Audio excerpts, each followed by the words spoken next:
On s'est posé sur la Lune, nous avons navigué autour du monde, Roméo a aimé Juliette, on en a fait des choses. Il est difficile d'imaginer qu'il y a des créatures qui ont vu tout cela arriver. Et oui, des animaux immortels. Enfin, presque. Les éponges de verre sont d'étranges petites créatures qui restent au même endroit pendant des milliers d'années. Cachées dans leur endroit préféré sous la mer, elles ont vu les premiers Européens arriver en Amérique. Elles peuvent vivre jusqu'à 15 000 ans. Et ce qui est encore plus cool, c'est qu'elles peuvent contrôler leur processus de vieillissement, l'accélérer ou le ralentir. Pour se protéger, elles disposent d'un exosquelette en verre. Les homards peuvent récupérer un membre s'ils le perdent, et ils sont pratiquement immortels. Ils produisent un nombre illimité d'enzymes qui gardent leur ADN éternellement jeune. Et ils continuent constamment à grandir. Cela signifie qu'ils débordent de leur propre carapace. Ils doivent donc se débarrasser de leur exosquelette de temps en temps et passer à un autre plus gros. Le plus gros homard jamais pêché faisait 20 kg. C'était au large des côtes de la Nouvelle-Écosse. Les scientifiques pensent que ce gros homard avait environ 100 ans. Il était donc là quand Edison a inventé le phonographe. La créature suivante est un mélange entre une méduse et une branche d'arbre. Chaque extrémité de l'hydre a un pied annelé et elle passe ses journées à se rafraîchir au bord des lacs et des rivières. Ses tentacules s'agrippent aux savoureux snacks qui passent devant elle. Quel est donc le secret de son immortalité? C'est une question à laquelle tout le monde aimerait connaître la réponse. L'hydre a la capacité de renouveler ses cellules souches. Les scientifiques essaient de faire comme elle depuis des années. Elles peuvent réellement ralentir leur processus de vieillissement. Ces petites créatures marines sont des oursins rouges géants. Ils se reposent sur des algues dans les eaux peu profondes et sont immortels. Eh bien, nous ne les avons pas étudiés assez longtemps pour être absolument sûrs. Mais les scientifiques affirment qu'ils ne grandissent qu'en taille, pas en âge. Quoi? Ils restent comme des petits oursins, mais grossissent en taille. Adultes bébés oursins? Ok, ces bébés rouges peuvent vivre environ 100 ans, voire 200. Le plus lent de la liste, la tortue géante. Elle peut vivre jusqu'à 200 ans, et l'une des plus anciennes s'appelle Jonathan. C'est techniquement le plus vieil animal terrestre rampant. Il est né en 1832 et vit sur une île isolée appelée Sainte-Hélène. Jonathan a vraiment vécu beaucoup de choses. Il a vu la construction du tout premier gratte-ciel américain, la Tour Eiffel. Oh oui, il a aussi vécu tous les championnats du monde depuis l'âge de 71 ans. Il ne voit pas très bien et il a perdu son odorat, mais il est toujours aussi fort. Retour aux océans et aux requins du Groenland. Il est connu pour être le plus long vertébré vivant. Il peut vivre plus de 400 ans. Pour nager aussi longtemps dans l'océan profond, sombre et froid, ces requins doivent être très robustes. Ils sont capables de résister à une pression d'eau insensée. Les requins sont aujourd'hui l'une des seules créatures qui n'ont pas trop été affectées par l'évolution. De nombreux requins existent depuis les dinosaures et n'ont pas beaucoup changé depuis. Les scientifiques ont découvert qu'ils grandissent d'environ 1 cm par an. Donc, avec un peu de calcul rapide, ils peuvent facilement découvrir l'âge de ces requins coriaces. Imagine un requin plus vieux que les États-Unis. La créature suivante est probablement la plus pérenne, la plus indestructible et la plus mignonne de la liste. On l'appelle un tardigrade, mais les scientifiques l'ont surnommé l'ours des eaux, car disons qu'il y ressemble pas mal, mais il n'a pas exactement la taille d'un ours. Il a 8 pattes et des mains avec un étrange petit nez, et ces étranges créatures microscopiques sont indestructibles. Ils sont connus pour vivre dans les endroits les plus extrêmes de la planète. Ils sont parfaitement adaptés à des températures allant de 300 à moins 330 degrés Celsius. Les volcans, les nuits glaciales du désert, ils peuvent même supporter des radiations et des pressions massives dans les parties les plus profondes de l'océan. Ils peuvent même survivre dans le vide de l'espace, sans combinaison spatiale minuscule ou quoi que ce soit. Ce serait pourtant trop mignon. Jusqu'à présent, ils ont survécu 10 jours à l'extérieur d'un vaisseau spatial. Mais ils pourraient probablement résister encore plus. Les tardigrades pourraient être capables de survivre aux humains s'il y avait une sorte de catastrophe mondiale. Des organismes microscopiques en charge de la planète. Je me demande à quoi cela ressemblerait. Que ce soit tous les volcans en éruption en même temps, ou une autre période glaciaire, ou même un autre astéroïde fâcheux, les tardigrades ne s'en rendraient probablement même pas compte. Les scientifiques les étudient pour voir s'ils peuvent nous aider en nous apprenant l'existence d'une sorte de biotechnologie supérieure. Juste pour s'amuser, voici l'éphémère. Ce pauvre petit insecte ne dépasse même pas les 24 heures de vie en moyenne. Les femelles et les mâles peuvent atteindre l'incroyable âge de 2 jours. Mieux vaut profiter de l'instant présent, hein. Ces petites mouches se développent en essaim et sont connues pour avoir l'une des plus courtes durées de vie de toutes les créatures. Mais en tant qu'espèce, eh bien elles existent depuis des centaines de millions d'années. Les méduses ont découvert la fontaine de jouvence et, surprise, surprise, elle était là depuis le début. Ce n'est pas une façon de parler, non, littéralement, la solution est en elles. Les méduses sont capables d'inverser leur processus de vieillissement quand elles le veulent. Supposons que tu nages tranquillement dans l'océan et puis que tu te dises soudain « Tiens, j'aimerais bien avoir 8 ans à nouveau ». Et pouf, ça y est. Au fait, qui voudrait avoir à nouveau 8 ans ici ? C'est ainsi que les méduses restent jeunes et vivent sans stress. Ces créatures sans cervelle et sans os peuvent revenir en arrière quand elles le veulent, tant que personne ne les dérange. Elles sont super froides, elles flottent dans toutes les directions du courant, elles se laissent porter par la vie, quoi. Cette créature ressemble à quelque chose tout droit sorti d'un film de science-fiction, mais on peut dire qu'elle a des caractéristiques extraterrestres. Le géant Veta est plus gros qu'une souris et est considéré comme l'un des plus gros insectes qui existent. On trouve ces grosses bêtes en Nouvelle-Zélande. Alors que les méduses peuvent inverser leur processus de vieillissement, certains membres de la famille Veta peuvent carrément revenir à la vie. Voilà ce qu'on appelle des super pouvoirs. S'ils sont complètement congelés, ils commencent à fabriquer des protéines spéciales qui empêchent leurs organes de se détériorer. Après un certain temps, ils peuvent être décongelés et ressuscités, comme si rien ne s'était passé. Fait amusant, le Veta géant a des oreilles sur les genoux de ses pattes avant. Et parce qu'elle peut ressusciter, on l'appelle aussi l'insecte zombie. C'est flippant. Les planaires sont des vers plats qui sont uniques, en plus d'être pratiquement immortels. Ce sont de véritables machines à régénérer les parties du corps perdues. Si tu prends l'un d'eux et que tu divises son corps en 10 parties, tu obtiendras 10 nouveaux planaires. Si tu continues à les diviser, ils vont continuer à se multiplier, même s'ils font généralement moins d'1 centimètre de long. Imagine si nous pouvions trouver un moyen de faire cela. Est-ce que ce serait un moyen pour nous de vivre éternellement ? Ou alors on se retrouverait dans un monde totalement fou avec des copies de tout le monde alentour. Que dirais-tu de l'équipe de relais la plus rapide du monde, 4 Usain Bolt identiques ? Les palourdes existent depuis très longtemps. Les scientifiques ont découvert qu'elles peuvent vivre jusqu'à 400 ans. Ce sont ces petites créatures à coquilles qui créent ces petites perles brillantes si appréciées de tous.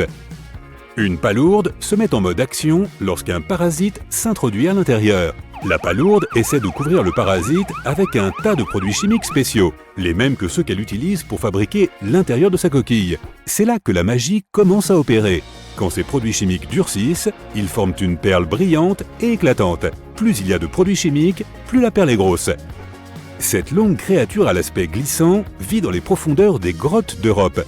Un holme peut vivre jusqu'à 100 ans. Il passe ses journées à chasser les petits insectes, les escargots et les crabes avec ses minuscules bras avant et son corps de serpent frétillant. Sa peau est si pâle que certains indigènes l'appellent même le poisson humain. Hé, attends un peu. L'holme est presque aveugle, mais il peut toujours détecter la lumière, il le fait surtout à travers sa peau. Comme les autres animaux aveugles, il a un sens de l'ouïe et de l'odorat très développé. Il tire son apparence particulière de ses petites branchies rouges autour de son cou. Tu voyages le long de la côte de l'Atlantique Nord. Dans ta Jeep, tu traverses des jungles et des plaines, prenant des photos incroyables d'animaux sauvages pour ton blog. Et puis tu tombes sans le vouloir sur un endroit qui n'est indiqué sur aucune carte. C'est une baie avec une côte azur. Aucun humain n'a jamais mis les pieds ici. Tu découvres une énorme empreinte d'une créature inconnue sur la plage de sable. La taille de l'empreinte correspond à plus de la moitié de ton véhicule.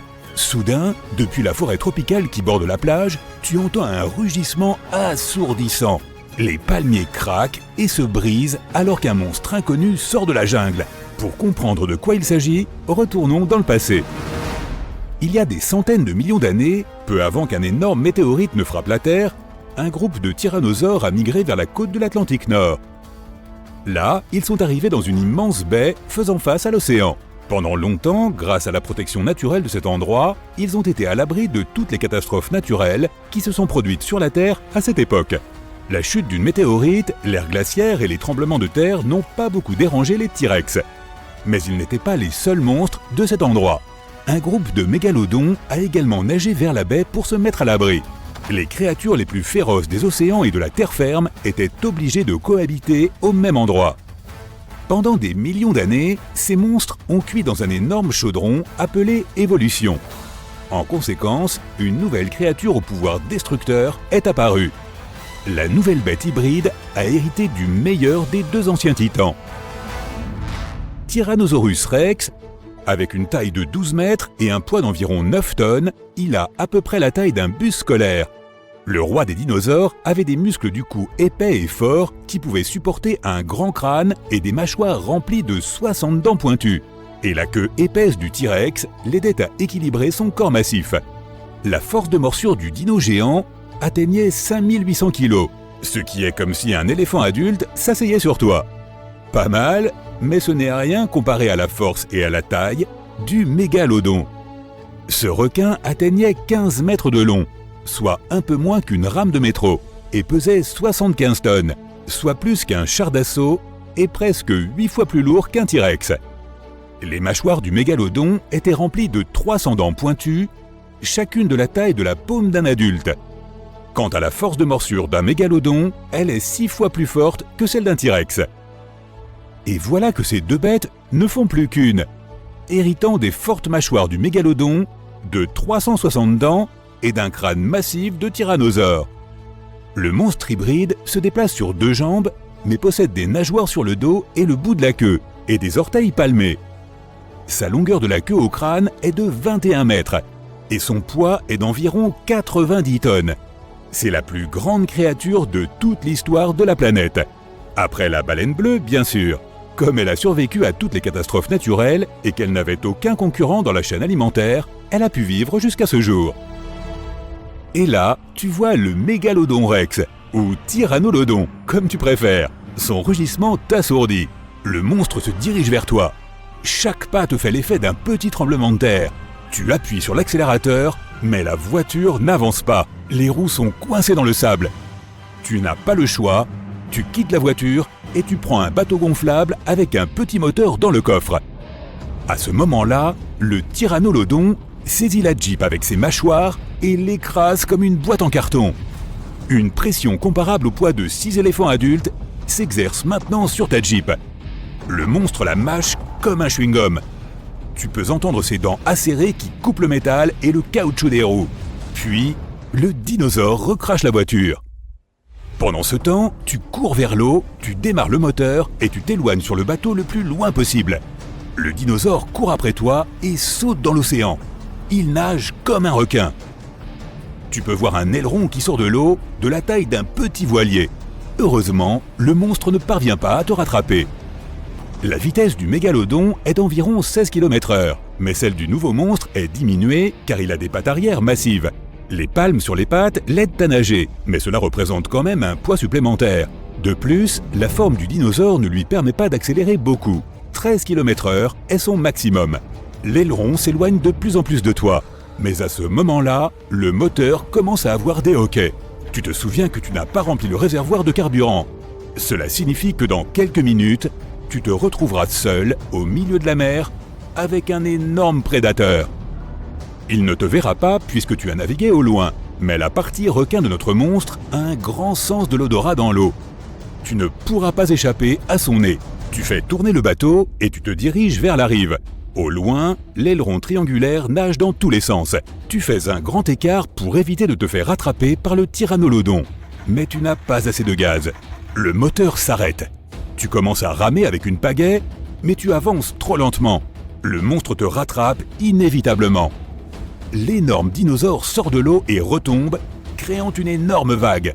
Elle te projette sur la rive avec ton bateau. Le monstre sort de l'eau et court après toi. Tu as une chance de te sauver, car la vitesse du tyrannolodon est d'environ 16 km/h, ce qui est légèrement plus lent que la vitesse du T-Rex.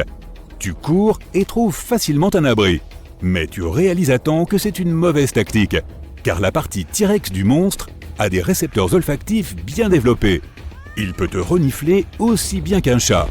Tu dois courir aussi loin que possible de cette bête. Tu peux entendre le rugissement assourdissant du mégalodon Rex derrière toi. Les arbres se brisent, le sol tremble. Mais ensuite, tout est soudainement calme. Le cœur du tyrannolodon travaille dur lorsqu'il pompe le sang dans le corps de l'énorme bête. Lorsqu'il court, le cœur travaille encore plus intensément. À cause de cette charge, le dinosaure a peu d'endurance. Il se retrouve rapidement à court d'énergie. Peut-être est-il assis sur le sol en ce moment et reprend-il son souffle. Fatigué, tu t'arrêtes aussi. Tu n'entends pas les pas du dinosaure. Le T-Rex ne pouvait pas chasser les petits dinosaures car ils s'enfuyaient facilement devant lui. Et son approche était entendue de loin. Seuls les gros dinosaures mangeurs de plantes, aussi lents que lui, pouvaient composer son dîner. Nous sommes au XXIe siècle maintenant et les dinosaures ont disparu. Alors, que mange ce monstre ? À ce moment-là, tu entends les arbres craquer à quelques mètres de toi. À travers les buissons et les feuilles, tu peux voir une grande plaque triangulaire. Tu cours sur le côté et tu réalises que c'est un stégosaure. Il semble que la période jurassique soit encore préservée sur ce bout de terre. Le dinosaure herbivore de la taille d'un bus mange tranquillement de l'herbe et fait du bruit. De l'autre côté, tu entends les pas lourds du tyrannolodon affamé. Le stégosaure sent son ennemi s'approcher. Il se met en position de combat. Le tyrannolodon s'approche. Tu cours vers un endroit sûr pour assister au combat. Le tyrannolodon sort de la jungle en courant. Il grogne, ouvre sa mâchoire massive et attrape l'herbivore.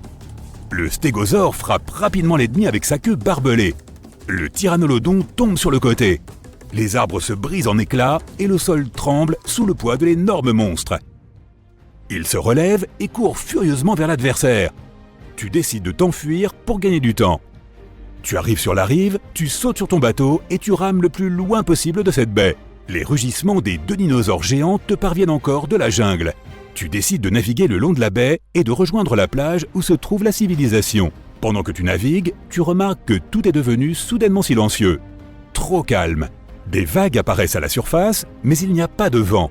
L'eau bouillonne et tu entends un terrible bourdonnement provenant des profondeurs de l'océan. À travers la surface bleue, tu peux voir plusieurs tentacules. Ils sont énormes et se trouvent de tous les côtés. Ce doit être un énorme calamar ou même un kraken. Mais tu vois ensuite que la tête de ce monstre est celle d'un requin. Maintenant, tu ne peux définitivement pas t'échapper, car le kracélodon nage hors de l'eau. Mais cette histoire est pour un autre épisode. Nous savons tous que la nature fait bien les choses. Si elle dote une créature d'une aptitude particulière, tout devrait logiquement bien se passer, n'est-ce pas ? Eh bien, oui. Sauf que certains clichés d'animaux sauvages nous font nous demander si l'évolution n'est pas allée de travers. La disposition naturelle des serpents leur permet d'avaler une souris tout entière. Mais dans certains cas, cette formidable capacité peut se retourner contre eux. Et oui, les serpents peuvent en fait s'avaler eux-mêmes. Les chercheurs pensent qu'ils le font surtout en raison du stress, de la captivité, de la régulation des températures, de la faim ou de la maladie. Le serpent est complètement impuissant dans une telle situation et cela se voit. S'il ne reçoit pas d'aide à temps, ses propres sucs digestifs peuvent commencer à ronger la queue qu'il a avalée. Si tu surprends ton serpent de compagnie en train de faire cela, essaye de l'en empêcher, ou emmène-le chez le vétérinaire. D'accord, mais qu'en est-il des crocs, me diras-tu ? Un serpent venimeux est-il immunisé contre son propre venin ? Si le serpent le digère, alors tout ira bien. C'est parce que l'un des principaux composants du venin sont les protéines.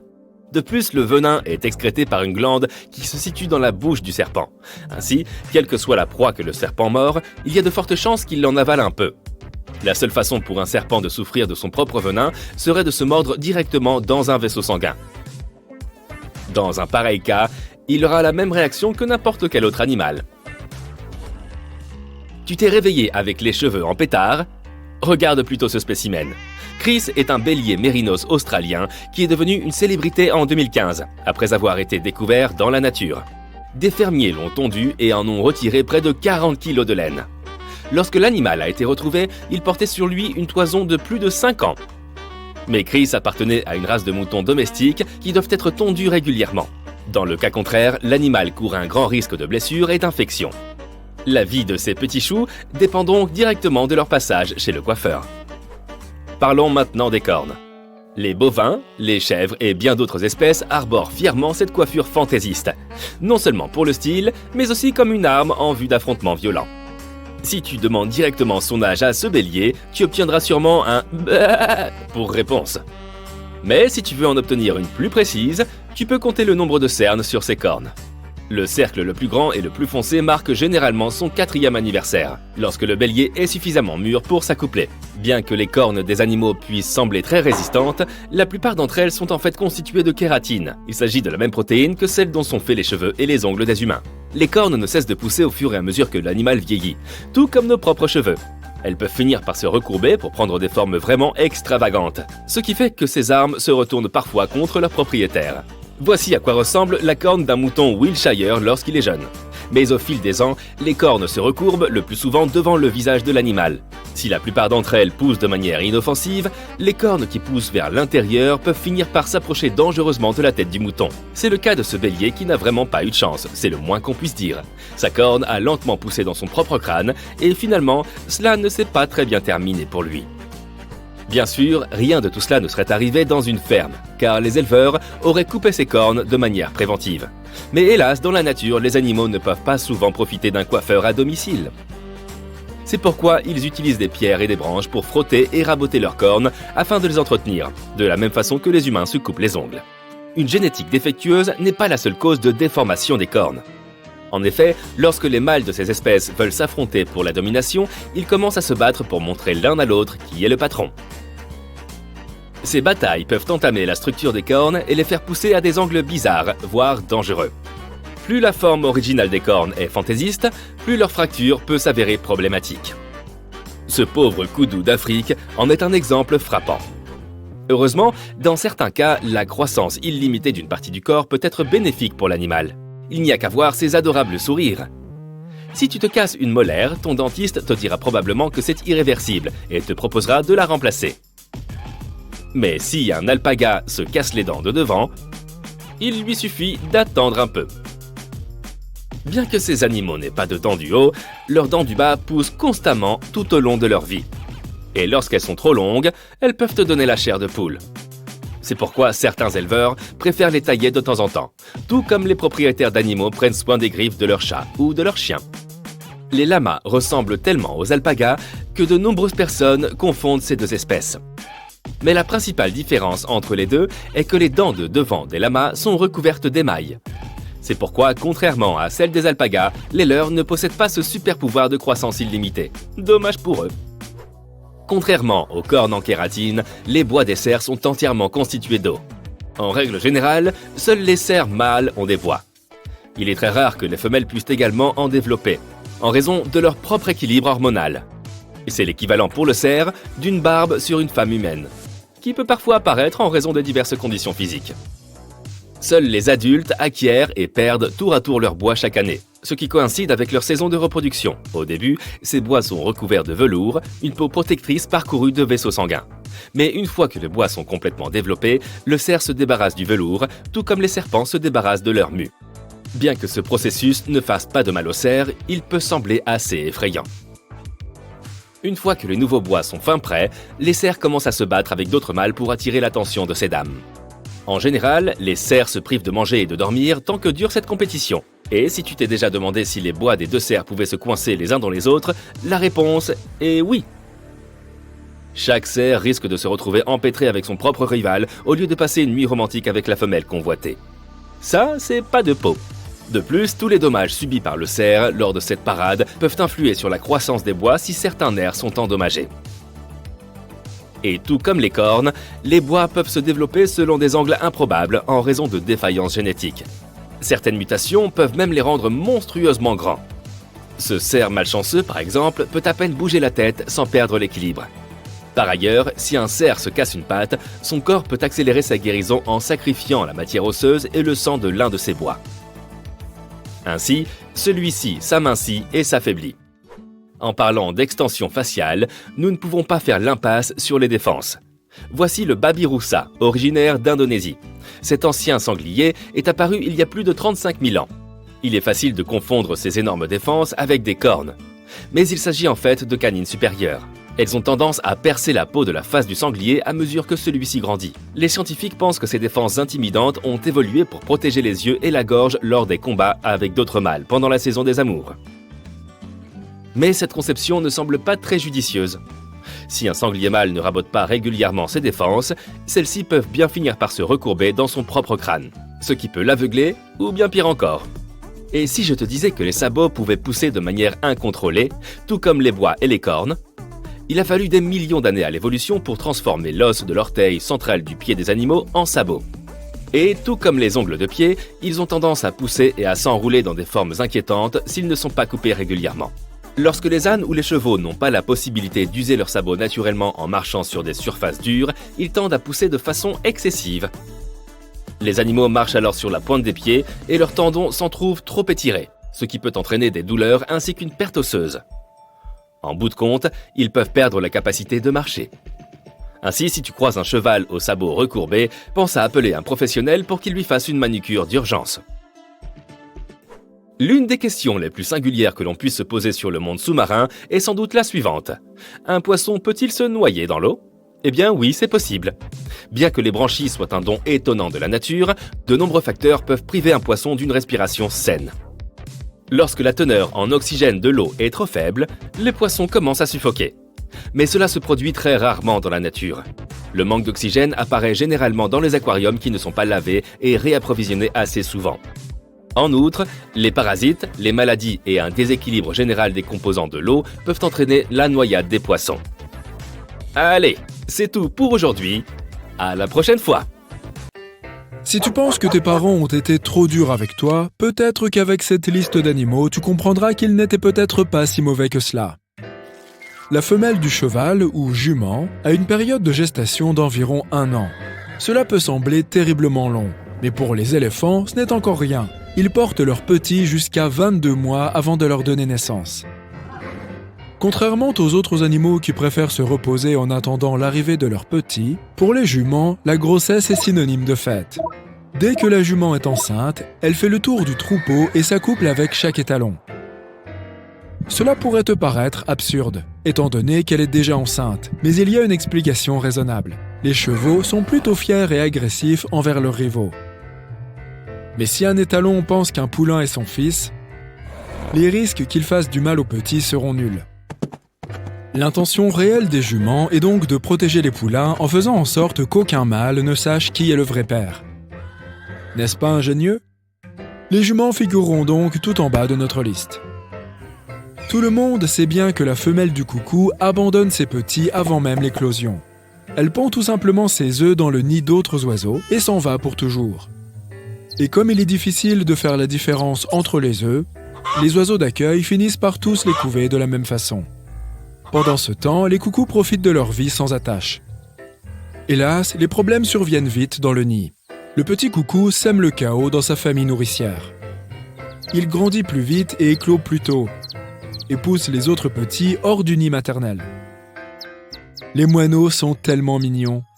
Mais ne te fie pas à cette petite bouille innocente. La femelle du moineau est à la fois une mère attentionnée et une furieuse marâtre qui terrifierait même Cendrillon. Les moineaux sont généralement monogames, mais il arrive qu'ils aient des relations en dehors du nid conjugal.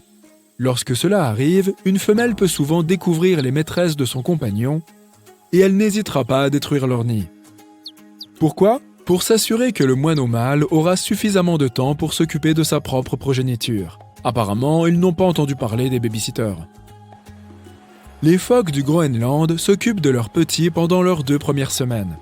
On ne peut donc pas dire que ces créatures sont les pires mères du règne animal. Pendant cette courte période, elles gardent leurs enfants près d'elles, les dorlotent et les nourrissent 24 heures sur 24.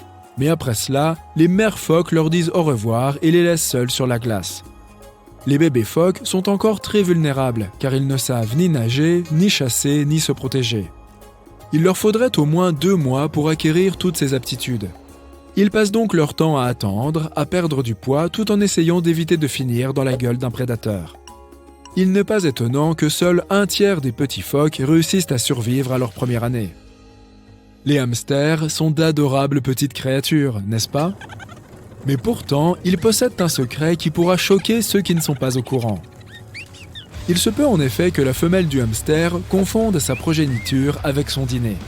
Personne ne sait exactement pourquoi, mais les scientifiques ont avancé plusieurs théories. Certains pensent qu'elle fait cela pour faire le plein d'énergie après avoir donné naissance. D'autres affirment que les hamsters peuvent se sentir stressés et menacés par une portée trop importante. Cet acte serait donc un mécanisme de défense. Pour éviter cette triste fin, les experts recommandent de faire en sorte d'éviter tout stress à l'animal et de bien le nourrir. Tout ou rien est probablement la devise préférée des ours noirs. Ils ont généralement 2 ou 3 oursons à la fois. Mais si pour une raison ou pour une autre, une maman ours n'a qu'un seul ourson, elle pourra l'abandonner dans l'espoir d'avoir une portée plus grande l'année suivante. Pourquoi ? Probablement parce qu'élever un seul petit n'en vaut pas la peine. Et tandis qu'un ourson noir aura plus de chances de survivre s'il a un frère ou une sœur, c'est tout l'inverse chez les pandas. Étonnamment, ces adorables nounours sont des parents assez négligents. Les mères ont généralement des jumeaux, mais elles préfèrent ne s'occuper que de l'un d'entre eux. Elles dorloteront et allaiteront le petit le plus fort. Pendant ce temps, le plus faible sera délaissé et devra survivre par ses propres moyens. Cette cruauté s'explique tout à fait rationnellement. Les pandas mangent du bambou, mais ce n'est pas assez nutritif pour faire du lait pour 2 petits. Même les pandas vivant dans les eaux obéissent à cet instinct. Heureusement, les employés des parcs animaliers nourrissent tous les petits sans distinction. Bien que les singes aient généralement la réputation d'être des parents attentifs, ces mignonnes créatures moustachues font exception à la règle. Après une période de gestation d'environ 5 mois, la femelle du tamarin donne naissance à des jumeaux. Et s'il arrive qu'ils tombent de l'arbre, elle ignorera complètement leurs pleurs et leurs appels. Il se peut même qu'une mère jette violemment ses petits du haut de sa branche. Qui sait ce qui se cache dans ces petites têtes ? Mais toutes n'ont pas le cœur aussi froid. Si une mère tamarin est bien entourée, dispose de nourriture et se sent protégée, il est probable qu'elle prenne bien soin de sa progéniture. Mais si personne ne la regarde ni ne l'aide, elle pourra refuser de faire le moindre effort. Sans doute parce que les petits n'auront alors pas de grandes chances de survie. Bien qu'il semble que les tamarins à moustache feraient d'excellents animaux de compagnie, les experts affirment que ces singes demandent plus de soins que n'importe quel autre animal domestique. Surtout, prends garde à ce qu'ils ne te poussent pas de ta branche. On associe généralement les lapins aux câlins et aux caresses. Mais dans la vraie vie, ils ne sont pas aussi doux lorsqu'il s'agit de leurs propres petits. Les mères préféreront quitter le terrier dès qu'elles auront mis bas. Et ces mignons petits lapins devront apprendre à affronter les défis de la vie par eux-mêmes. Ils ne voient leur mère que quelques minutes par jour, pendant la tétée. Les scientifiques pensent que les lapins abandonnent leur progéniture pour tromper les prédateurs et les éloigner. Bien sûr, cette méthode n'offre pas de garantie à 100%. Après tout, les lapines ne font pas beaucoup d'efforts pour aménager un abri des plus sûrs. Elles le construisent généralement à l'air libre. Et où est le repère, te demandes-tu peut-être ? Eh bien, il est recommandé d'isoler les mères des mâles pendant qu'elles élèvent leurs bébés. Contrairement aux chevaux, les lapins ne feront probablement pas de mal aux petits. Mais ils pourraient à nouveau féconder la lapine, même si elle vient d'accoucher. Les reptiles ne sont pas connus pour être des créatures chaleureuses et attentionnées, et leur approche pratique de la vie s'étend également à leur méthode d'éducation. Les 5 à longue queue ne font pas dans la demi-mesure en matière d'autoprotection. Cette espèce de saurien mangera ses propres œufs si trop de prédateurs se rassemblent autour de son abri. La mère ne fera aucun effort pour repousser le danger. Sa devise est peut-être « Si je ne peux pas les garder, alors personne ne les aura ». Une fois la menace éloignée, elle continue à vivre normalement et à pondre des œufs. La femelle de l'aigle pond 2 ou 3 œufs en une semaine. Après environ 1 mois de couvaison, les aiglons naissent enfin. Mais leurs problèmes ne font que commencer. Comme les œufs n'ont pas tous exactement le même âge, ils n'éclosent pas simultanément. Et la concurrence entre frères et sœurs peut alors être terrible. Ils se montreront très agressifs les uns envers les autres. Les oisillons plus âgés attaqueront généralement les plus jeunes avant même qu'ils n'aient eu la chance de commencer leur vie. Probablement afin de gagner de la place et manger à leur faim. Et la maman aigle ne prendra pas la peine de séparer ses petits. Même si leur bagarre entraîne de graves blessures, elle ne réprimandera pas le gagnant ni ne sauvera le perdant. On dit que cette indifférence est censée préparer les jeunes aigles à la dure vie qui les attend. Après tout, l'aigle est un oiseau de proie, et il n'aura de pitié ni pour les mammifères ni pour les autres oiseaux qu'il chassera jusque dans leur nid. Tu travailles dans une grande réserve naturelle qui abrite plus de 1000 espèces d'animaux. La nuit, tu traverses le territoire en jeep pour voir si tout va bien. La plupart des animaux dorment. Soudain, tu entends les singes crier. Ils sautent de branche en branche. Un troupeau de chevaux sauvages sort de la forêt en courant. Ils ont l'air inquiets, eux aussi. Tu entends de nombreux animaux pleurer. On dirait qu'une chose étrange et inconnue s'est réveillée et a horrifié toute la réserve. Tu vois un éclair dans le ciel nocturne, c'est une météorite et elle vole droit vers toi. Tu montes dans ta voiture, tu appuies sur l'accélérateur et tu t'éloignes le plus loin possible. La roche spatiale tombe juste devant toi et projette ton véhicule sur le côté. Tu t'évanouis. La météorite tombée émet une étrange lueur jaune. Tu es inconscient à l'intérieur de ta voiture renversée. Tous les animaux se sont calmés. Des milliers d'entre eux s'approchent silencieusement de la météorite. Son énergie vous enveloppe, toi et tous les animaux autour. Plus l'énergie rayonne, plus la roche spatiale rétrécit. Au matin, la météorite s'évapore dans l'air. Elle a absorbé les pouvoirs des animaux et te les a transmis. Tu te réveilles dans l'herbe près de ta voiture, entouré de plusieurs personnes. Ce sont les employés de la réserve et des agents en costume sombre. Ils étudient le cratère dans le sol et te demandent ce qui s'est passé. Tu leur parles de la météorite et ils t'ordonnent de les suivre. L'un d'eux te saisit fermement par les épaules. Tu n'aimes pas ça et tu veux t'échapper. Deux agents te tiennent. Tu te mets en colère et tu sens tes muscles se contracter et ta peau se couvre de fourrure. Tu repousses rapidement les hommes et tu rugis. Tes ongles se sont transformés en griffes. Tu as reçu les pouvoirs d'un ours et tu es aussi fort et féroce. Tu t'enfuis dans la forêt, mais les agents te suivent. Tu veux être plus rapide et tu sens ta colonne vertébrale changer de forme. Tu cours désormais à quatre pattes très vite. Tu as le pouvoir du guépard, l'animal le plus rapide de la Terre. C'est incroyable! Tu peux utiliser ton esprit pour acquérir les pouvoirs de n'importe quel animal. Tu te caches dans la forêt. Les agents sont loin derrière toi. Tu entends un hélicoptère dans le ciel, il projette un faisceau lumineux de projecteurs. Aïe, ils t'ont remarqué! Les agents utilisent un mégaphone pour te demander de t'arrêter. Mais tu sais ce qui t'attend. Des laboratoires, des expériences, la vie dans une cage. Tu as vu beaucoup de films à ce sujet, alors tu n'abandonneras pas. Tu cours hors de la forêt. Ils tirent des fléchettes sur toi. Tu te diriges rapidement vers un grand lac et plonges dedans. Des branchies se forment sur ton cou. C'est si bon de faire passer de l'eau à travers elles. Des palmes ont poussé sur tes bras et tes jambes. Tes pieds sont comme des nageoires. Tes jambes fusionnent pour former une grande queue et tu es maintenant un morse. Tu traverses rapidement le lac à la nage et débarques sur le rivage de l'autre côté. Plusieurs voitures et motos font le tour du lac pour te rattraper. Il y a une autre forêt devant toi, mais cette fois, elle est trop dense. Il n'y a pas d'espace pour courir vite, mais tu peux avoir la force d'un singe. Tes mains s'allongent et tes doigts deviennent plus forts. Tu sautes sur un arbre, tu grimpes au sommet et tu scannes des yeux la réserve. Tu dois aller vers le sud et atteindre une petite ville pour te restaurer. Après quelques heures, tu atteins la limite de la réserve. Tu dois maintenant sauter par-dessus une haute clôture. Tes jambes deviennent fortes, tu sautes comme un kangourou, mais ce n'est pas assez haut. Tu tombes au sol. L'hélicoptère te rattrape. Tu acquiers des pouvoirs de lézard. Des écailles collantes poussent sur tes paumes. Tu escalades rapidement le mur de béton et sautes de l'autre côté. Tu te retrouves dans les hautes herbes. Des agents viennent vers toi de tous les côtés. Tu penses à te transformer en serpent, tes bras et tes jambes fusionnent avec ton corps. Tu peux maintenant ramper. Tu passes devant tous les agents et tu te retrouves sur la route. Tu vois une voiture au loin, tu lèves la main et lui demandes de s'arrêter. Oh non, c'est le véhicule des agents. Ils t'entourent. Le projecteur de l'hélicoptère est braqué sur toi. Tu n'as nulle part où aller. Mais tu peux voler. Tes vêtements se déchirent dans ton dos, d'énormes ailes poussent de tes omoplates. Tu t'élèves dans les airs. Il fait plutôt froid ici, mais les plumes sur ton corps te protègent du vent. Super, tu peux voler. C'est incroyable. Mais aïe, tu as l'impression que quelqu'un t'a pincé par derrière. C'est une fléchette. Ils t'ont eu. Tu as envie de dormir et tu te laisses redescendre. Tu fais un atterrissage brutal près d'une petite maison en bois.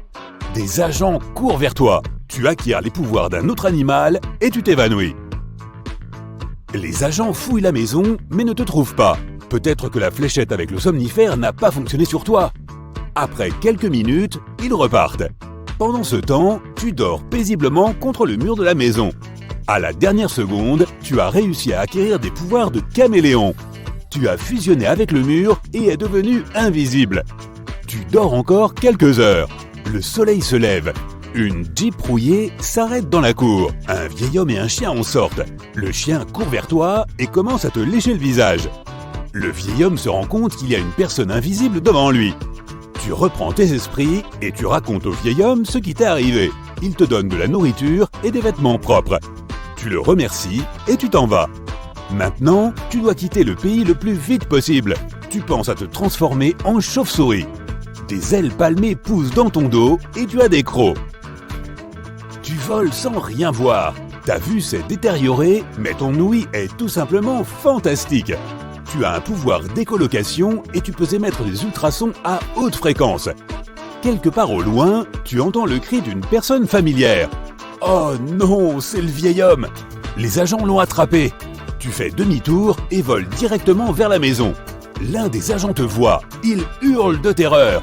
Tu atterris et te transformes en rhinocéros.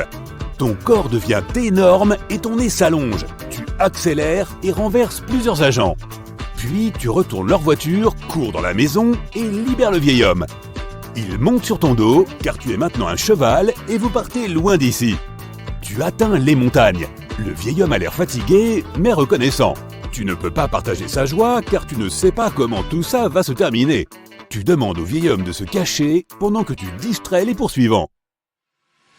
Tu penses à un autre animal. Tes jambes et tes bras se transforment en sabots. Tu grimpes en haut d'une falaise comme une chèvre. Ils ne peuvent pas t'attraper.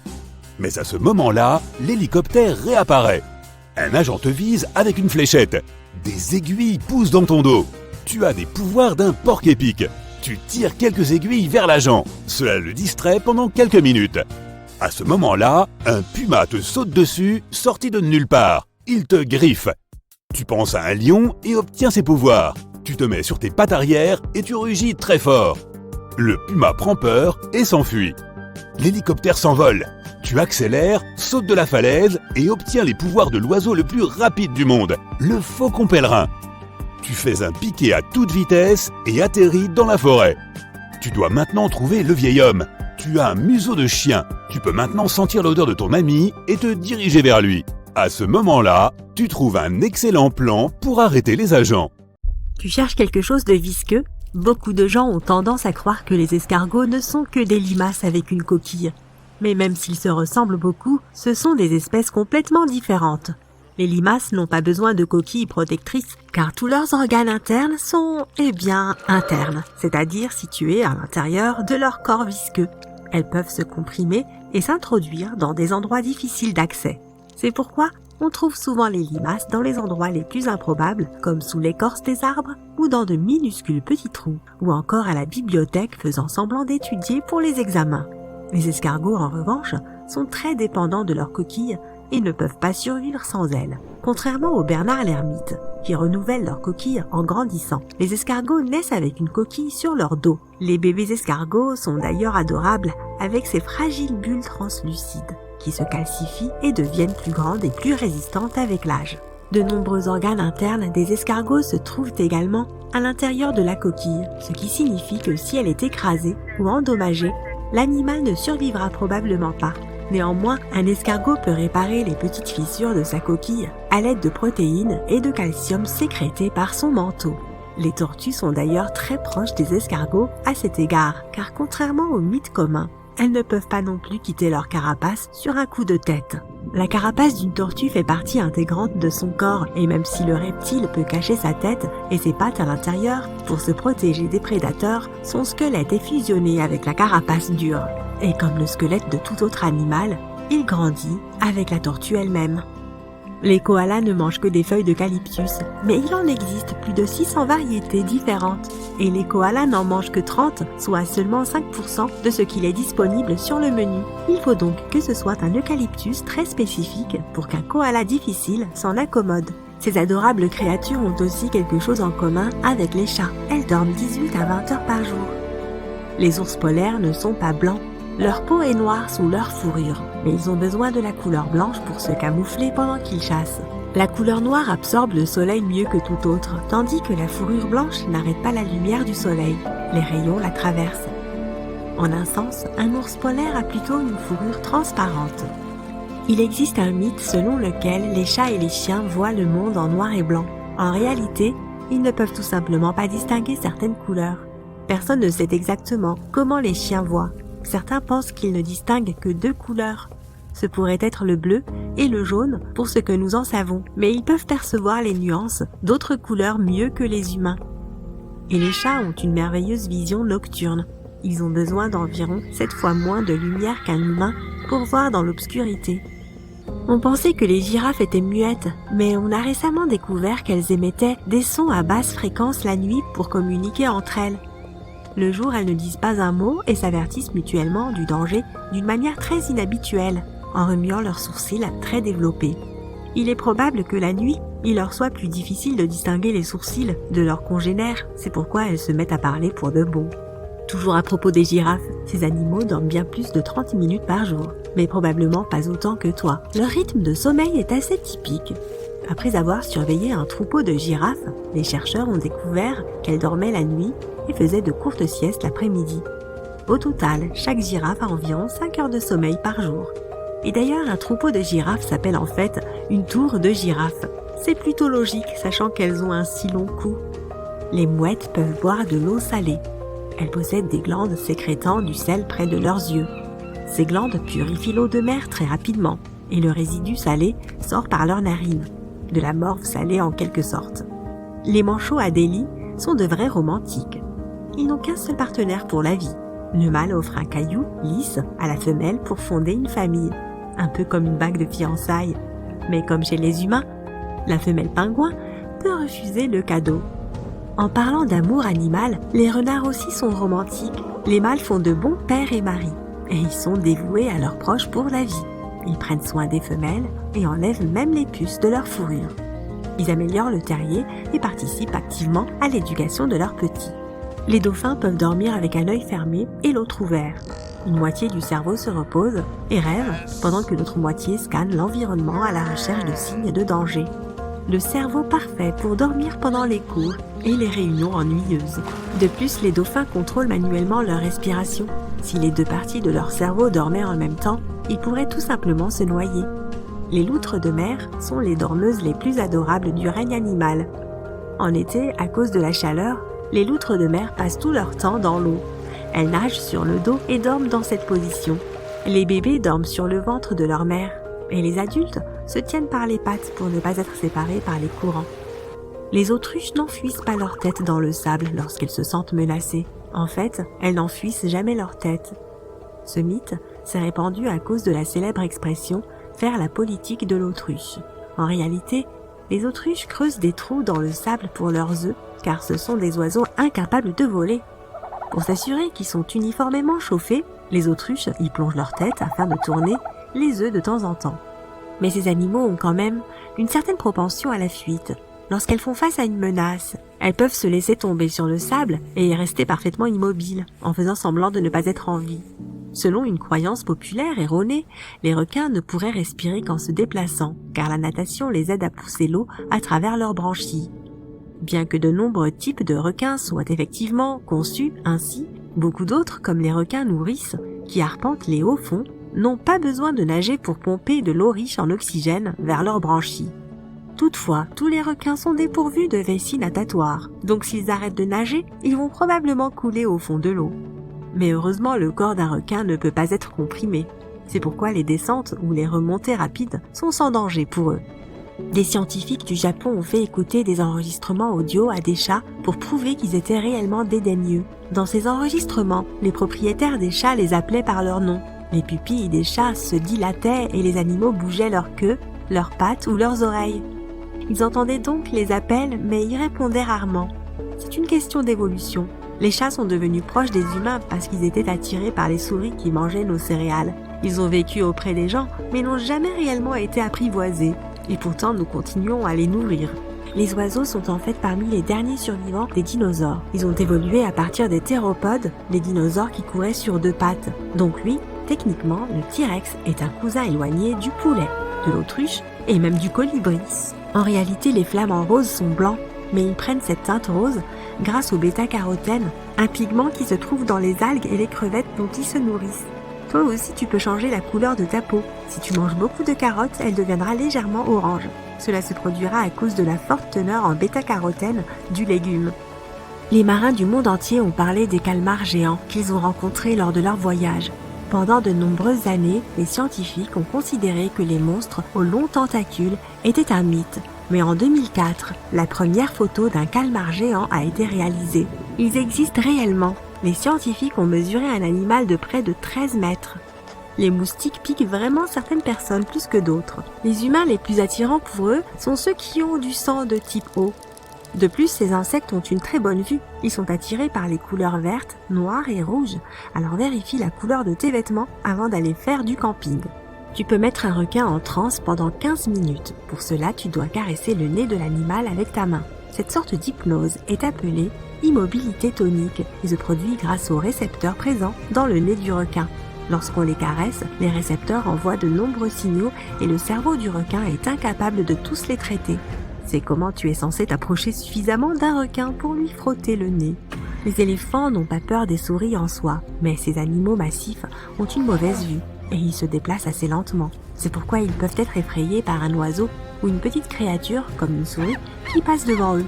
C'est juste l'élément de surprise, rien de plus. Le caméléon peut changer de couleur, mais il ne le fait pas pour se camoufler. Le changement de couleur aide l'animal à réguler sa température et à communiquer avec ses pairs. Lorsque la plupart des chiens allaitent, leur langue pend de leur bouche. C'est pourquoi beaucoup de gens pensent que c'est ainsi qu'ils transpirent.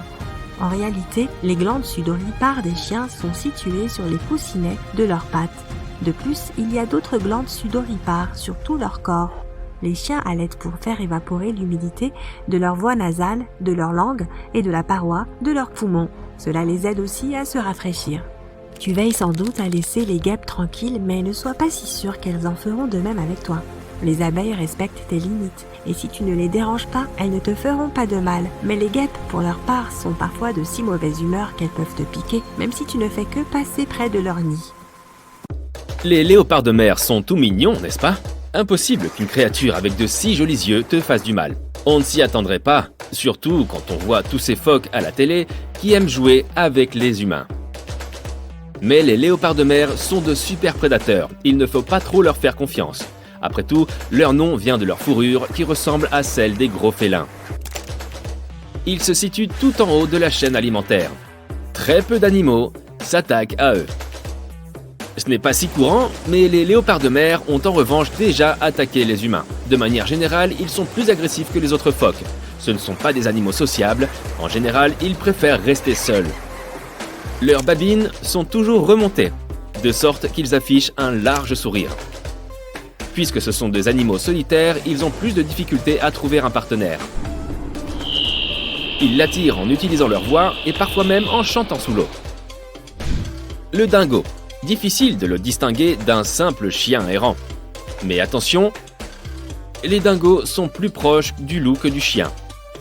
Ce sont les plus gros prédateurs terrestres d'Australie et ce sont aussi de super prédateurs. Ils attaquent leurs proies en meute. Lorsqu'ils sont plusieurs, ils peuvent s'attaquer à des animaux encore plus gros comme le kangourou roux. Ils évitent généralement les humains, mais si tu les croises en meute, mieux vaut les éviter. Tout le monde aime les pandas.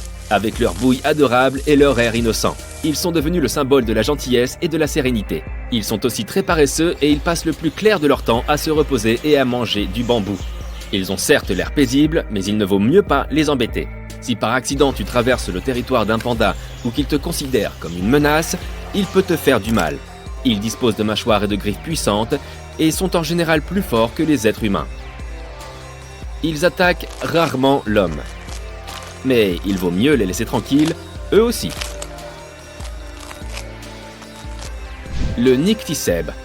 Cet animal est si lent que même en cas de danger, il s'immobilise. Ne te fais pas avoir par ses grands yeux et son petit nez. C'est une créature adorable. Mais sa morsure est toxique et elle peut te causer énormément de problèmes. Les chercheurs affirment que le laurislan imite le cobra. C'est l'un des rares mammifères venimeux du monde animal. Il ne sécrète pas le venin par sa bouche comme la plupart des autres animaux, mais par des glandes sudorales situées sur ses bras. Voilà, il ne s'agit donc pas d'un gentil petit ourson, mais plutôt d'un véritable monstre. Pareil pour le koala. Il a l'air si calme, mais il t'attaque sans problème s'il se sent menacé. Ce n'est pas un animal dangereux à l'origine. Il passe la plupart de son temps sur ses eucalyptus à roupiller. Il dort 22 heures par jour. Si jamais tu en croises un dans la nature, il va probablement juste grimper plus haut sur son arbre afin de t'éviter. Mais s'il se sent menacé, il peut utiliser ses griffes et ses dents pour se défendre. Les cygnes sont délicats et gracieux, mais aussi romantiques. Ils sont parfois associés à l'amour véritable. Mais dans ce cas, on pourrait bien aussi parler d'amour vache, parce que les cygnes peuvent être aussi vraiment dangereux. S'ils se sentent en danger, ils font tout ce qu'ils peuvent pour se protéger et surtout protéger leurs petits. Ils commenceront par feuler un peu, comme le font les chats, puis ils se mettront à battre des ailes. C'est là que tu dois fuir, parce qu'ils tenteront alors de te pincer avec leur puissant bec et de te frapper avec leurs ailes. L'ornithorynque. C'est aussi une sorte de créature mythique qui ressemble à un mélange de plusieurs animaux. Regarde ses pattes palmées et son bec. Ça ressemble à un canard, pas vrai? Mais il a la fourrure d'une loutre et la queue d'un castor.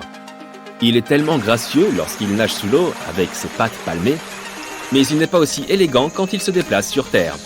Il sort alors ses griffes de façon à marcher plus facilement. Les mâles sécrètent du venin. Ils disposent d'ergots sur les talons de leurs pattes arrière. Et sache qu'ils les utiliseront pour se défendre. Les grenouilles d'Androbates. Les crapauds ont l'air beaucoup plus intimidants que cette jolie petite grenouille. Mais le crapaud est juste moche. Et il ne te fera aucun mal, contrairement à cette dernière. Il existe plus de 100 espèces de grenouilles venimeuses et elles ont chacune un niveau de toxicité différent. La dorée, connue sous le nom de philobate terrible, est la plus dangereuse et elle peut tuer 10 humains rien qu'au toucher. Le hérisson est un animal très apprécié. C'est une petite créature mignonne et innocente qui se met en boule en cas de besoin. Mais ça reste un animal qui pique et qui n'hésitera pas à utiliser ses piquants pour se défendre du danger. Si les piquants te trouent la peau, cela peut faire très mal. Le fourmilier. Avec ses yeux doux, le fourmilier a l'air inoffensif. Il n'a même pas de dents pour se défendre ou nous faire du mal. Mais par contre, il a des griffes. Il les utilise en général pour trouver de la nourriture, mais bien évidemment, il s'en sert s'il se sent en danger. Est-ce que tu savais que leur langue est recouverte de piquants? Eh oui, c'est leur outil principal pour la récolte de nourriture. Et cette langue peut mesurer jusqu'à 60 cm. Elle est longue et fine pour leur permettre de chercher des termites et des fourmis dans des recoins étroits. Les hiboux ne sont pas aussi mignons, mais ils ont cet air timide et intelligent. De plus, ils ne se préoccupent pas vraiment de l'homme. Sauf quand celui-ci s'approche et touche à son nid. Là, ils s'énervent. Ils ont de longues griffes acérées, donc vaut mieux ne pas les embêter. Par ailleurs, ils peuvent tourner la tête à 270 degrés, donc même si tu penses les surprendre par derrière, ils te verront. Les kangourous ne sont pas du genre à chercher les ennuis. Mais si tu les cherches, ils n'hésiteront pas à s'affirmer et à te montrer qui est le patron. Ils peuvent se mesurer à un humain comme si c'était un autre kangourou. Ils ont des bras très puissants et peuvent te frapper avec leurs pattes. Mais c'est encore pire quand ils te frappent avec leurs pattes arrière. Les cerfs ont l'air de sortir tout droit d'un conte de fées. Mais attention, les mâles n'hésitent pas à se servir de leur bois s'ils se sentent menacés. Ils ont aussi l'habitude d'entrer dans les jardins des particuliers et de manger ce qu'ils y trouvent. Ils peuvent également s'avérer dangereux pour les animaux domestiques, en particulier les chiens. Les renards ne peuvent pas nous faire de mal avec cette bouille d'amour, n'est-ce pas? Ils peuvent toutefois être porteurs de la rage, donc il ne vaut mieux pas trop s'en approcher. De façon générale, ils évitent les humains, mais ils peuvent être agressifs envers l'homme et envers les petits animaux. Ils sont assez imprévisibles, donc fais attention. Les ratons laveurs ont l'air si sympas et ils sont si mignons qu'on pense qu'ils ne peuvent rien faire de pire que de fouiller dans nos ordures. Mais ce n'est pas tout à fait le cas. Ces petits gars n'ont pas peur de sortir leur croc s'ils se sentent en danger. Même si tu étais juste allé voir qui faisait tout ce bruit dans ta poubelle. Leurs petites pattes sont mignonnes, mais elles sont pourvues de griffes pointues qu'il vaut mieux éviter. Les tarsiers font partie des plus petits primates au monde, et ils sont eux aussi les plus mignons. En les voyant, tu n'as qu'une envie, les câliner. Mais vaut mieux t'abstenir. Ils ne sont pas particulièrement dangereux, mais ils ne sont pas fans des humains qui les touchent. Alors ils peuvent réagir de façon assez imprévisible. Mieux vaut les admirer de loin. Psst, cours! Vraiment! Ce n'est pas sûr dehors. Il y a un tigre à dents de sabre qui rôde. Tu devrais faire attention. Qu'est-ce que tu fais? Ne regarde pas. Ok, juste un petit coup d'œil. Comment c'est possible, tu te demandes? C'est parce que tu es dans la réalité virtuelle, bien sûr. Ces grands félins aux allures sympas, mais très dangereuses, ont vécu pendant la dernière période glaciaire. Et s'ils décidaient d'apparaître sur le pas de ta porte, comme par enchantement? Toc toc! Un chat à dents de sabre attend que tu lui achètes des biscuits.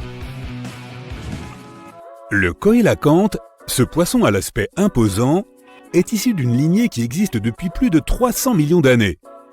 Nous pensions qu'il n'existait plus jusqu'en 1938, date à laquelle un coélacanthe vivant a été retrouvé.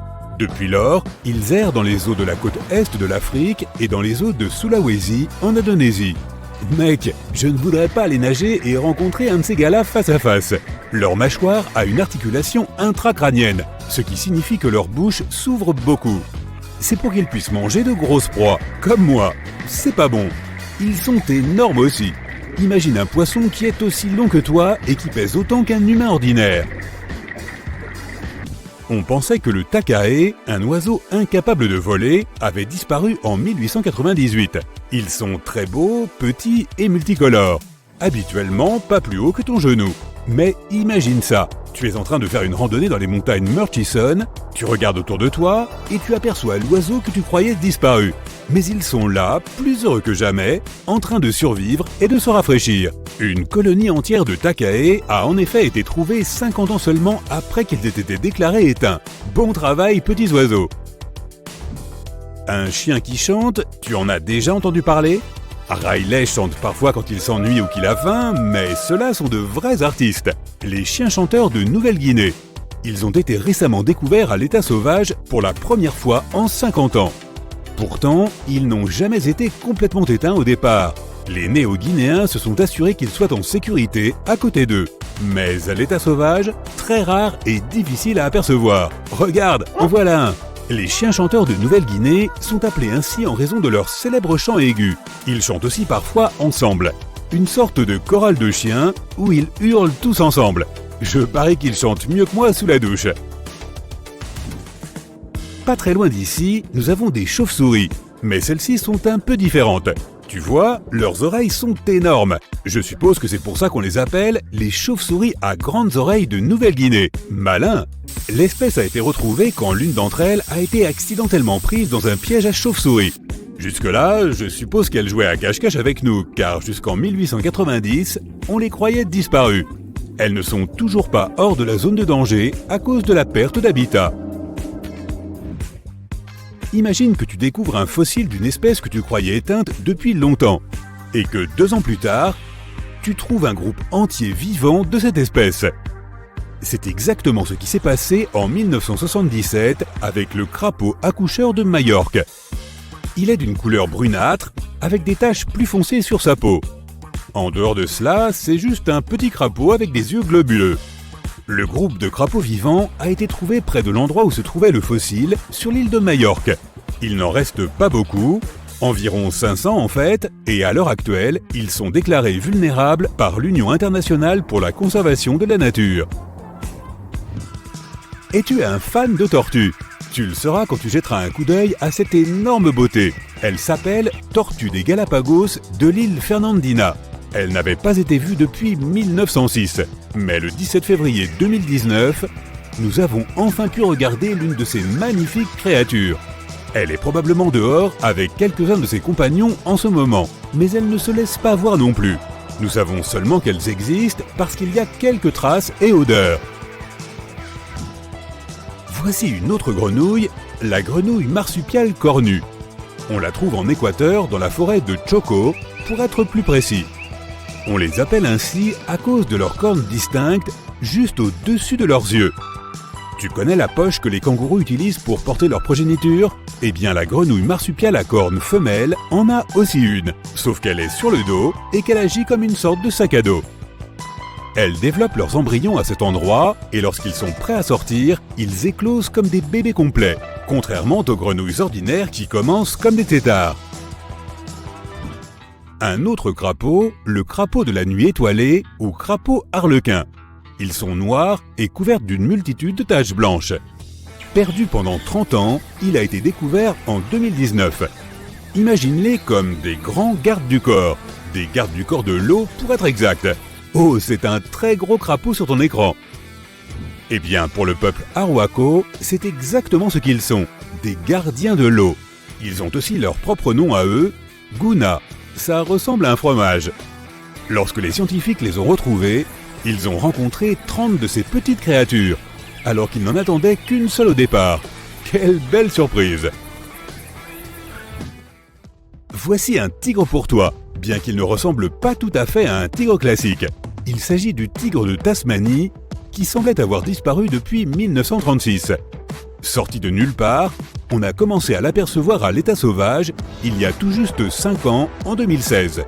Il ressemble en quelque sorte à un chien plus qu'à un tigre ou à un renard peut-être. Il suffit de bien regarder son museau, peut-être même un mélange des deux. Puis, quelques autres ont commencé à apparaître aussi.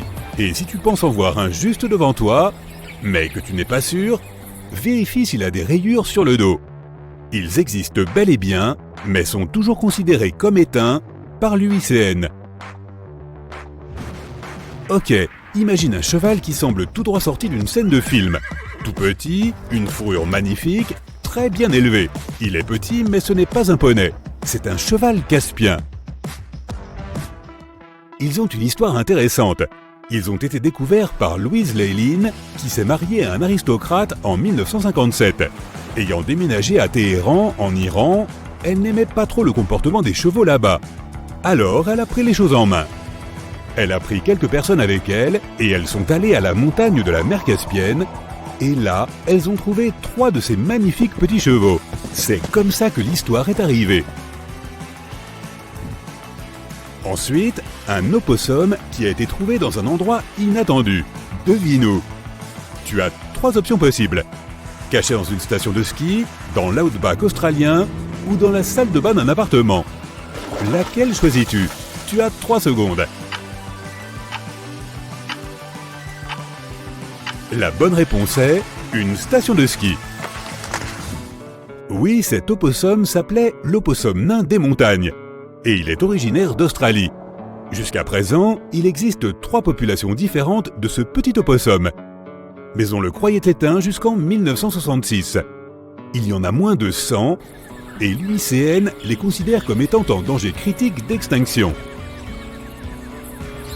Également originaire d'Australie, la perruche nocturne, un plaisir absolu pour les observateurs d'oiseaux. Très beaux et mystérieux, ces petits bonhommes vivent dans des régions très éloignées. Tu peux probablement compter sur les doigts de ta main le nombre de fois où ces oiseaux ont été vus depuis qu'ils ont été retrouvés en 1979. C'est dire à quel point ils sont rares. As-tu déjà vu un tarsier pygmée? Moi non plus.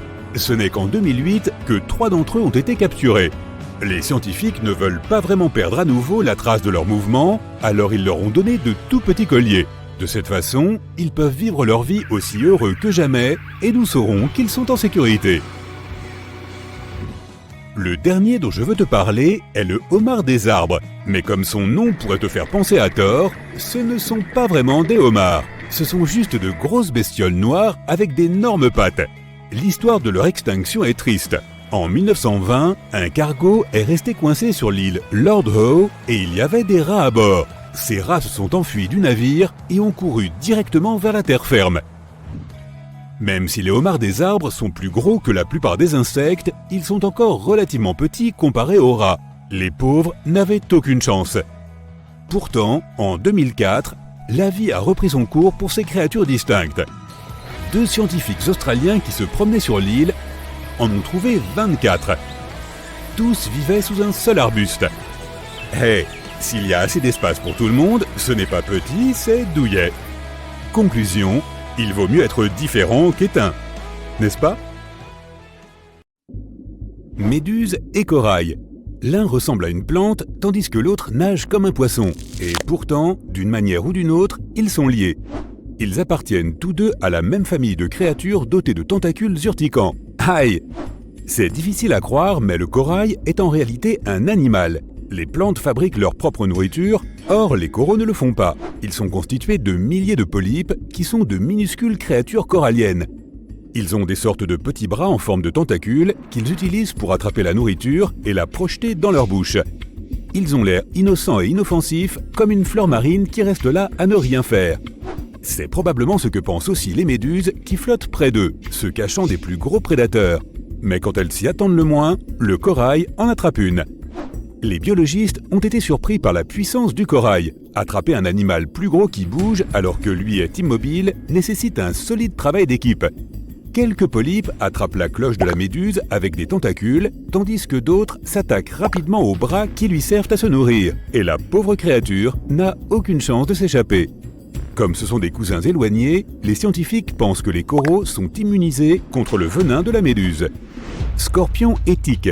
Les tiques ressemblent en tout point à des insectes, mais en remontant leur lignée, les scientifiques ont réalisé qu'elles sont étroitement liées aux scorpions. Ils se nourrissent tous deux d'aliments liquides, ont un grand sens de l'odorat qu'ils utilisent pour trouver de la nourriture et ont 8 pattes. Les scorpions sont meilleurs pour survivre dans des conditions difficiles. Ils peuvent passer une année entière sans manger. Mais lorsqu'ils mangent, c'est-à-dire toutes les 2 semaines, ils ne s'attaquent pas seulement aux petites bestioles comme les insectes et les araignées, mais aussi aux souris et à certains lézards. Il semble que les deux soient là depuis plus de 400 millions d'années, soit bien avant l'arrivée des dinosaures. Les scientifiques pensent qu'ils pourraient être parmi les premiers animaux à être passés de l'eau à la terre. On a retrouvé la griffe fossilisée d'un scorpion de mer de 46 cm de long, ce qui implique que la bête elle-même faisait à peu près 2,50 m de long.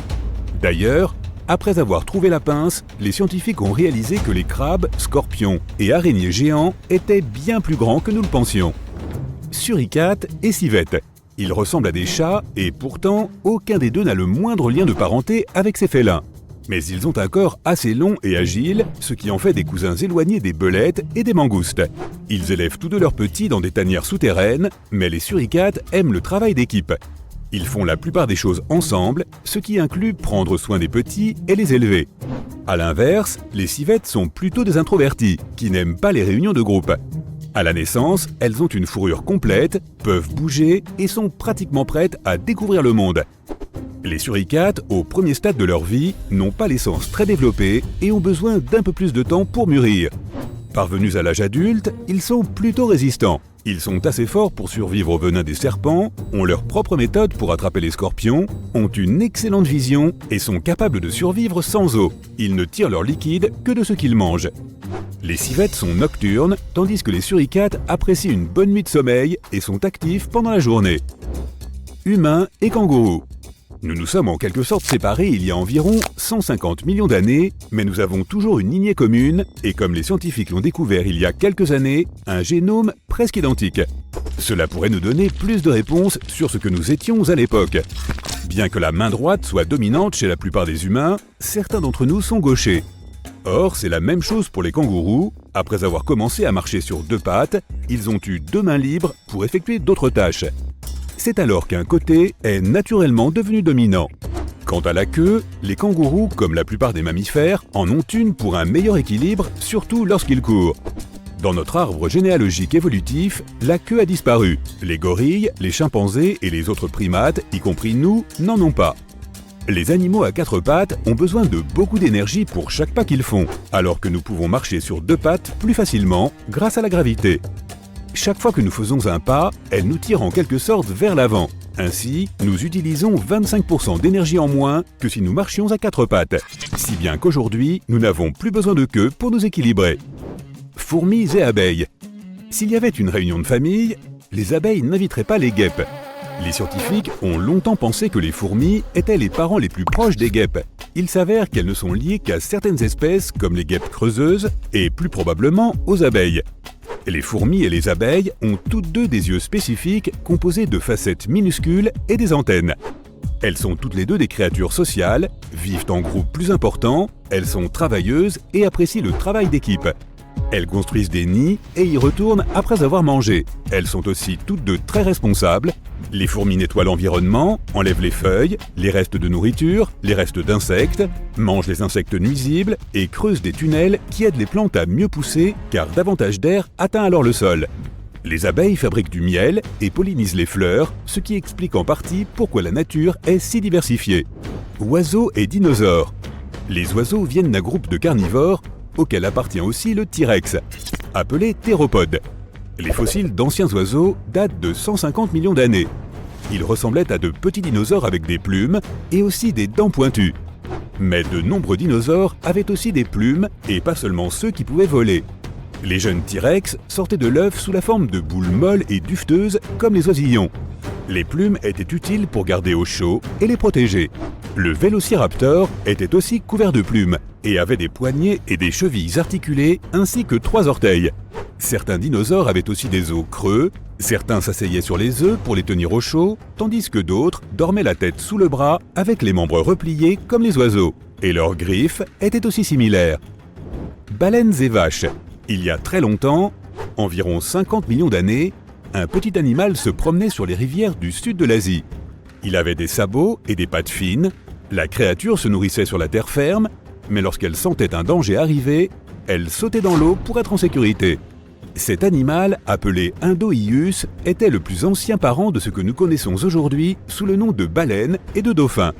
Une fois que cette créature inhabituelle est arrivée dans l'eau, la façon dont elle a évolué en baleine est devenue plus claire. Ses cousins qui sont restés sur la terre ferme ont pris une direction différente. Ils sont ce que nous connaissons aujourd'hui comme les mammifères à sabots, notamment les vaches, les moutons, les cochons, les girafes, les chameaux, les cerfs et même les hippopotames. Limules et araignées. Les limules ont une carapace semblable à celle des crabes et passent la plupart de leur temps à ramper au fond de la mer. Mais malgré ce comportement, elles sont plus apparentées aux araignées qu'aux crabes qu'elles côtoient probablement. Les limules ont 10 yeux sur les côtés et le dos, du sang bleu et peuvent remplacer certaines des parties de leur corps. Elles ont un corps segmenté avec des pattes articulées, tout comme les araignées. Elles se trouvent sur Terre depuis 500 millions d'années déjà, et leurs ancêtres préhistoriques pouvaient mesurer jusqu'à 60 cm. Elles avaient des queues assez longues qu'elles utilisaient comme outils pour creuser lorsqu'elles avaient besoin de trouver de la nourriture. Avec leur queue, elles pouvaient même se redresser lorsqu'elles se retrouvaient à l'envers. Heureusement pour nous, elles n'ont jamais suffisamment évolué pour finir par marcher sur la terre ferme, comme le font leurs cousines. Voici un trio intéressant. Les tapirs, les chevaux et les rhinocéros. Bien que les tapirs ressemblent plus à d'adorables cochons avec des trompes, ils ne sont apparentés ni à ceux-ci ni aux éléphants. Les rhinocéros sont originaires d'Amérique du Nord, et les premiers ne ressemblaient pas aux gros cailloux à la peau épaisse que nous connaissons aujourd'hui. C'étaient des mammifères élancés de la famille d'un poney. Certains des premiers chevaux peuplaient également ces régions et ressemblaient à de petits chiens avec des sabots. Les premiers tapirs étaient petits aussi. Les scientifiques ont aussi découvert un petit mammifère à sabots dont le nom scientifique est Cambaïtherium. Il vivait en Inde, laquelle était une île à l'époque, il y a plus de 50 millions d'années. Les os de sa mâchoire inférieure étaient soudés et la créature était herbivore, tout comme les chevaux et les rhinocéros. Il n'était pas leur ancêtre, mais il a aidé les scientifiques à comprendre comment ces trois-là appartiennent au même groupe. Éléphants et lamantins. Les vaches de mer marchaient autrefois sur la terre ferme. Et la preuve en est que les scientifiques ont découvert un animal intéressant, le Pésosirène, issu de l'arbre généalogique primitif de la vache de mer. Il vivait dans la Jamaïque préhistorique et s'est éteint il y a 40 millions d'années. Le lamantin actuel pèse le poids d'un piano standard et on peut le trouver dans les rivières et les eaux côtières peu profondes des Caraïbes, de l'Amazonie, de l'Afrique de l'Ouest et du sud des États-Unis. L'éléphant pèse autant qu'un bus scolaire et vit dans les régions tropicales d'Asie et d'Afrique. Ces deux-là ont pris des chemins différents, mais à voir cette créature à l'allure inhabituelle, on devine le lien qui existe entre eux. Les lions, les éléphants et les ours. 3 des membres les plus majestueux, mais aussi les plus intimidants du règne animal. Pourrait-il y avoir quelque chose qui intimide ces créatures? Tu pourrais être surpris. Commençons par le roi universellement reconnu des animaux, le lion. Certains prétendent que ce gros chat de la savane a peur de la substance la plus vitale connue de l'homme. Un petit indice, elle couvre 70% de la surface de la Terre. Vraiment, le lion aurait peur de l'eau? Non, c'est un mythe. Les lions aiment se baigner, notamment car cela leur permet de se rafraîchir. Cela a du sens lorsque l'on pense au climat auquel ces créatures doivent faire face. Les températures, dans un climat de savane, vont de 20 degrés à 30 degrés. Nous les humains avons très envie d'aller à la plage dès que le temps est chaud, alors pourquoi devrions-nous nous attendre à quelque chose de différent de la part du lion? Surtout si l'on considère que ces créatures présentent généralement un poids compris entre 127 et 190 kg, doublé d'un épais manteau de fourrure. L'ironie de ce mythe, qui stipule que les lions ont peur de l'eau et qu'ils sont en fait d'excellents nageurs. Il en va de même pour tous les autres grands félins de ces climats chauds, comme les tigres, les léopards, les jaguars et les ocelots. Ce sont en fait les grands chats des climats froids qui font de leur mieux pour éviter l'eau. Cela s'applique à des félins comme les chats sauvages, les lynx et les léopards des neiges. Ces derniers vivent dans le biome froid de la toundra alpine, une zone rocheuse et montagneuse. Les températures y descendent jusqu'à 1 degré. Encore une fois, il est parfaitement logique que ces grands chats des climats froids redoutent l'eau. Mouiller leur pelage réduirait leurs chances de conserver leur chaleur. Mais il ne faut pas chercher bien loin pour comprendre d'où vient le mythe affirmant que les lions ont peur de l'eau.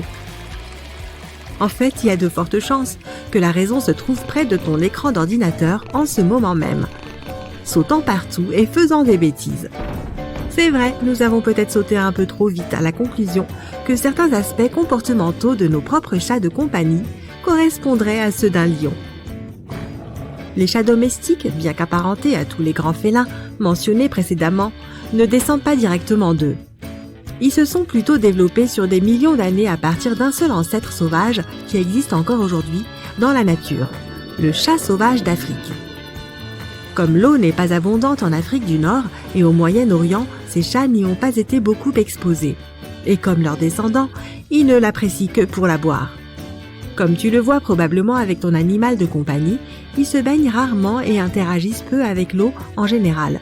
Heureusement pour eux, ils n'en ont pas besoin. Ces félins domestiques utilisent leur langue pour se nettoyer. Elle est munie de minuscules papilles en forme de crochet qui aident les chats à faire disparaître les nœuds et à garder leur pelage propre, bien odorant et dans un état généralement impeccable. Les chats en général sont des créatures farouchement individualistes. Et tu es peut-être en train de t'insurger devant ton écran parce que ton chat, lui, adore l'eau et c'est tout à fait possible. Certains chats aiment même jouer avec, par exemple, les gouttes du robinet ou les bulles dans ton bain. Il existe des races spécifiques de chats domestiques connues pour apprécier la vie aquatique plus que d'autres.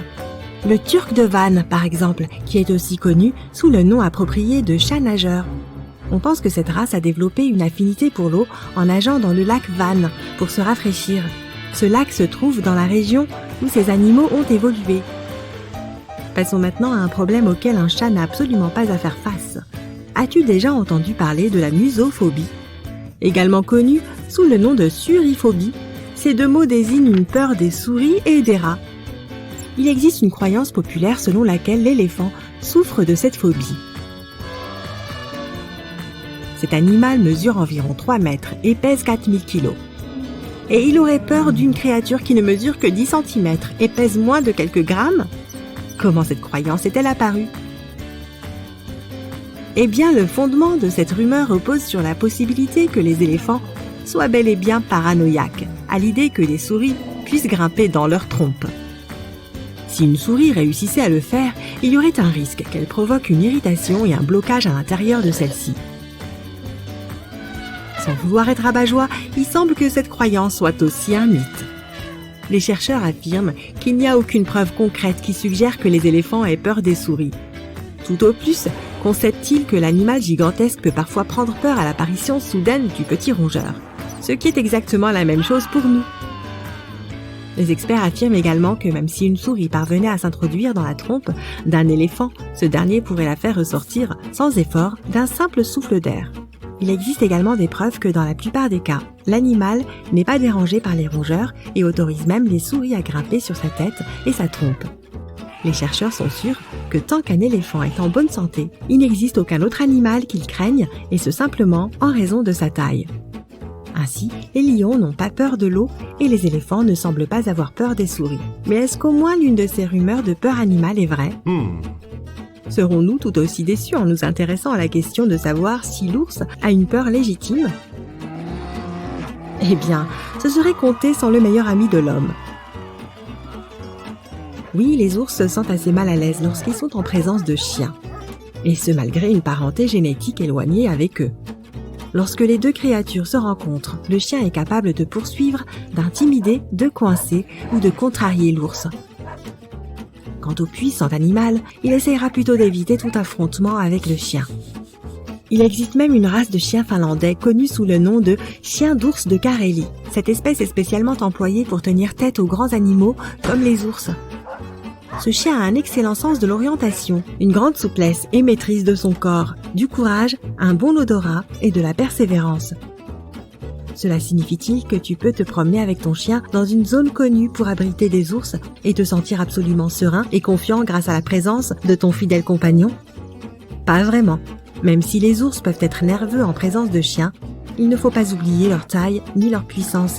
L'ours noir américain peut atteindre une hauteur de près de 2 mètres et peser jusqu'à 300 kilos.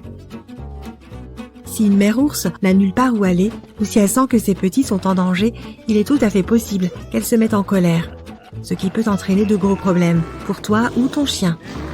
Donc personne ne devrait jamais éprouver cette théorie. Au lieu de cela, si tu prévois un jour de visiter une région inconnue avec ton chien, tu devrais d'abord te familiariser avec la faune que tu pourrais y rencontrer.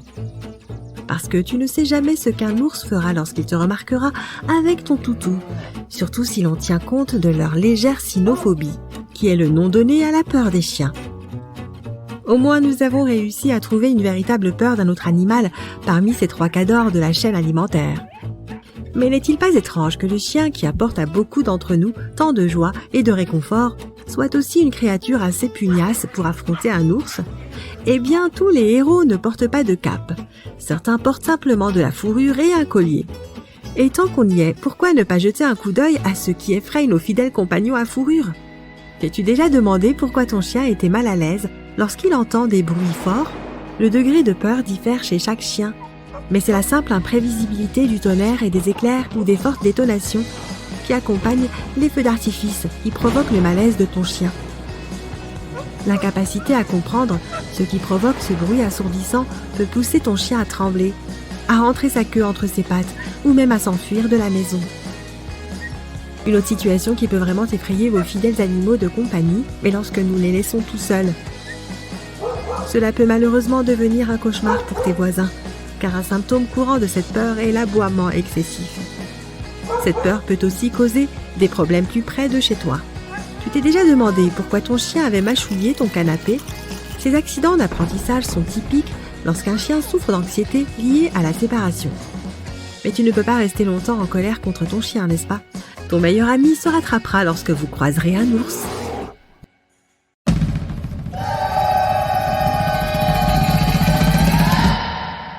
Le ligre est probablement l'animal hybride le plus populaire et un chat incroyablement grand. Tu n'en croiseras pas dans la nature. On produit le plus souvent ce croisement de façon délibérée. Les lions et les tigres ne vivent pas dans les mêmes régions.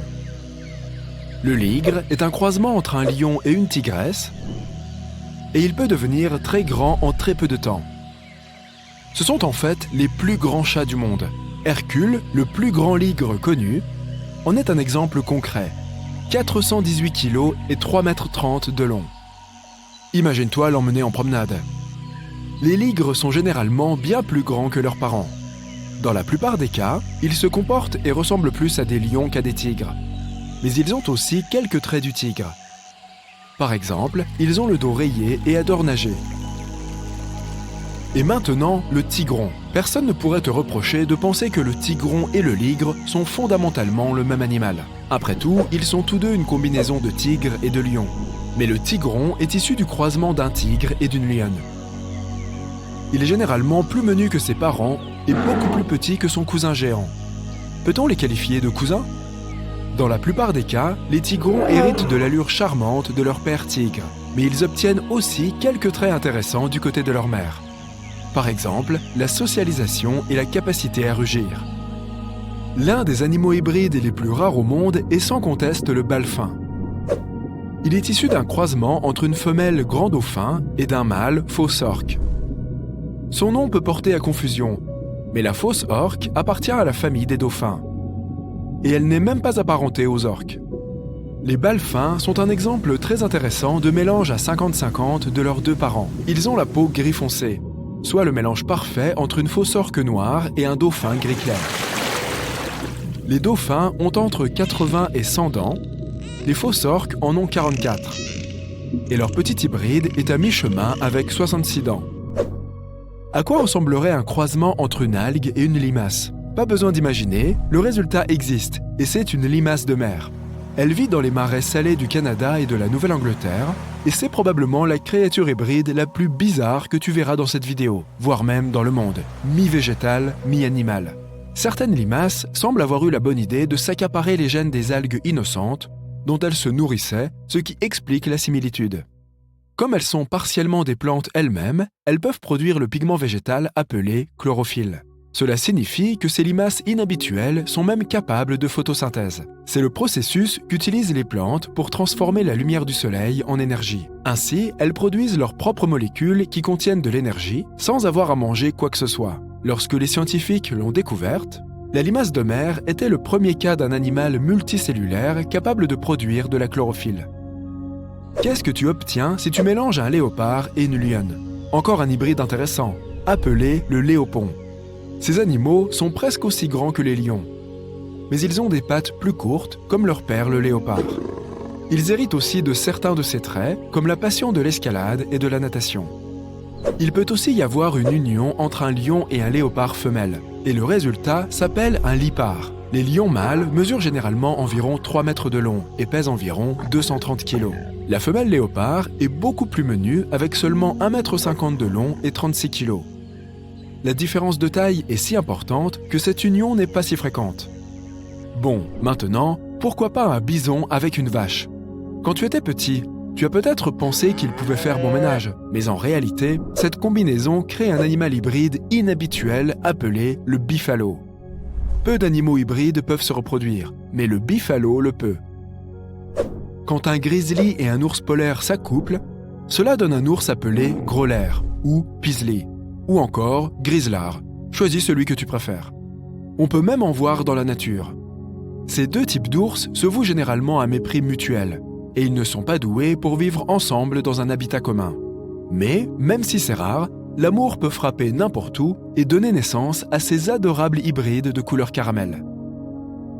Dans la plupart des cas, ils seront un peu plus petits que les ours polaires. Ils mesurent en moyenne 1,50 m au garrot, et leur poids est d'environ 455 kg. Mais ils sont bien équipés pour survivre dans des climats plus chauds grâce aux gènes qu'ils ont reçus de leur famille grizzly. Passons maintenant à un animal plutôt coriace, le jaglion. Comme son nom l'indique, c'est un hybride issu du croisement entre un jaguar et une lionne. Nous ne savons pas grand-chose de ces grands félins intrigants, car il n'en existe que quelques spécimens. Mais un croisement imprévu entre un jaguar noir et une lionne a finalement donné naissance à deux petits jaglions. L'un avait un pelage gris foncé avec des taches noires à cause du gène dominant de la mélanine que possèdent généralement les jaguars noirs. L'autre avait une couleur de lion et les taches en forme de rosette du jaguar. Tu l'auras deviné, il existe aussi le liguar, un hybride entre une femelle jaguar et un mâle lion. En parlant de chats sauvages, as-tu déjà entendu parler de chats savannah? Ils appartiennent à la fois à la catégorie des animaux domestiques et à celle des hybrides exotiques, puisqu'ils sont le mélange d'un chat domestique et d'un type de serval africain hybride. On parle ici d'un animal étonnant, faisant presque la taille d'un chat domestique. Mais ce qui lui donne son aspect exotique, ce sont son long corps, ses formes élancées et son pelage tacheté. Ces chats sont des créatures extrêmement loyales, intelligentes et affectueuses. Voici maintenant un mélange inattendu, un zébroïde. Techniquement, c'est le nom qu'on utilise pour décrire un hybride venant du zèbre et de n'importe quelle espèce équine. Mais si tu fais s'accoupler un zèbre et une jument, leur petit s'appelle un zébrule. Les hybrides de zèbres ressemblent généralement à l'animal avec lequel ils ont été croisés, mais avec le pelage rayé d'un zèbre pur.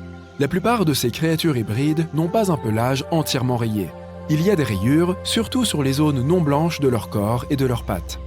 En parlant d'hybride de zèbre, regarde cette adorable créature. On l'appelle un zébrane. Il est généralement de couleur fauve, grise ou brune. On le distingue grâce à des rayures uniques qui sont plus foncées sur ses pattes et son ventre. Contrairement à certains hybrides comme le ligre, les zébranes peuvent normalement vivre à l'état sauvage. C'est d'ailleurs là qu'on les rencontre, vivant pleinement leur vie dans la savane et dans la brousse, principalement en Afrique. Peux-tu deviner ce qu'est un chabin? Oui, c'est une combinaison de chèvre et de mouton. Et certainement l'une des créatures hybrides les plus adorables de cette vidéo. Les chabins sont très rares. Certains experts pensent même qu'il est possible qu'ils ne soient pas de véritables hybrides, mais simplement des moutons présentant certaines anomalies génétiques. Après tout, les moutons et les chèvres portent un nombre différent de chromosomes, ce qui signifie que les mélanges entre espèces sont presque impossibles. Quand on croise un dromadaire et un lama, on obtient une petite chose mignonne appelée kama. Semblable au buffalo, le kama rassemble les meilleurs traits de ses deux parents. Le premier kama est né en 1998. Les kamas n'ont pas de bosse, leur corps est recouvert d'une fourrure douce et molletonnée, semblable à celle du lama. Ils peuvent boire de grandes quantités d'eau à la fois, ce qui leur permet de survivre sans eau pendant de très longues périodes. Le coy-loup est un hybride qui n'a pas l'air si inhabituel pour la plupart des gens, puisque le coyote et le loup n'ont pas une apparence si radicalement différente. Après tout, ces deux espèces n'ont divergé qu'il y a environ 200 000 ans. Aujourd'hui, ils sont encore capables de s'accoupler et de donner naissance à des coy-loups. Les personnes vivant dans l'est du Canada et des États-Unis connaissent peut-être ces animaux intelligents et adaptables qui peuplent leurs forêts, leurs parcs et leurs quartiers, ou parfois même leurs villes. Ces hybrides sont apparus aux environs du siècle dernier. Et ils ont repris les caractéristiques de leurs deux parents. Lorsqu'un coy-loup est adulte, il a une taille intermédiaire entre celle de ses deux parents. Mais il pèse aussi 25 kg de plus que les coyotes purs et a une plus grosse mâchoire, des pattes plus longues, des oreilles plus petites et une queue plus touffue. Voici maintenant le narluga, une créature extrêmement rare, issue du croisement entre un narval et un beluga. C'est un animal assez étrange, mais loin d'être solitaire, qui vit principalement dans l'Atlantique Nord. Les scientifiques soupçonnaient son existence depuis des décennies. En 1990, ils ont trouvé un crâne de baleine d'apparence inhabituelle dans la cabane à outils d'un chasseur inuit au Groenland. Les gens de cette région ont dit qu'il y avait d'autres animaux d'apparence similaire et qu'ils ne correspondaient à la description ni d'un beluga ni d'un narval. Ils ont dit qu'ils avaient la peau grise, une queue semblable à celle du narval et des nageoires semblables à celles du beluga. Les narvals et les belugas ont une taille similaire et ils partagent une même famille, celle des monodontidés. Il n'est donc peut-être pas si surprenant qu'ils puissent se reproduire avec succès dans la nature.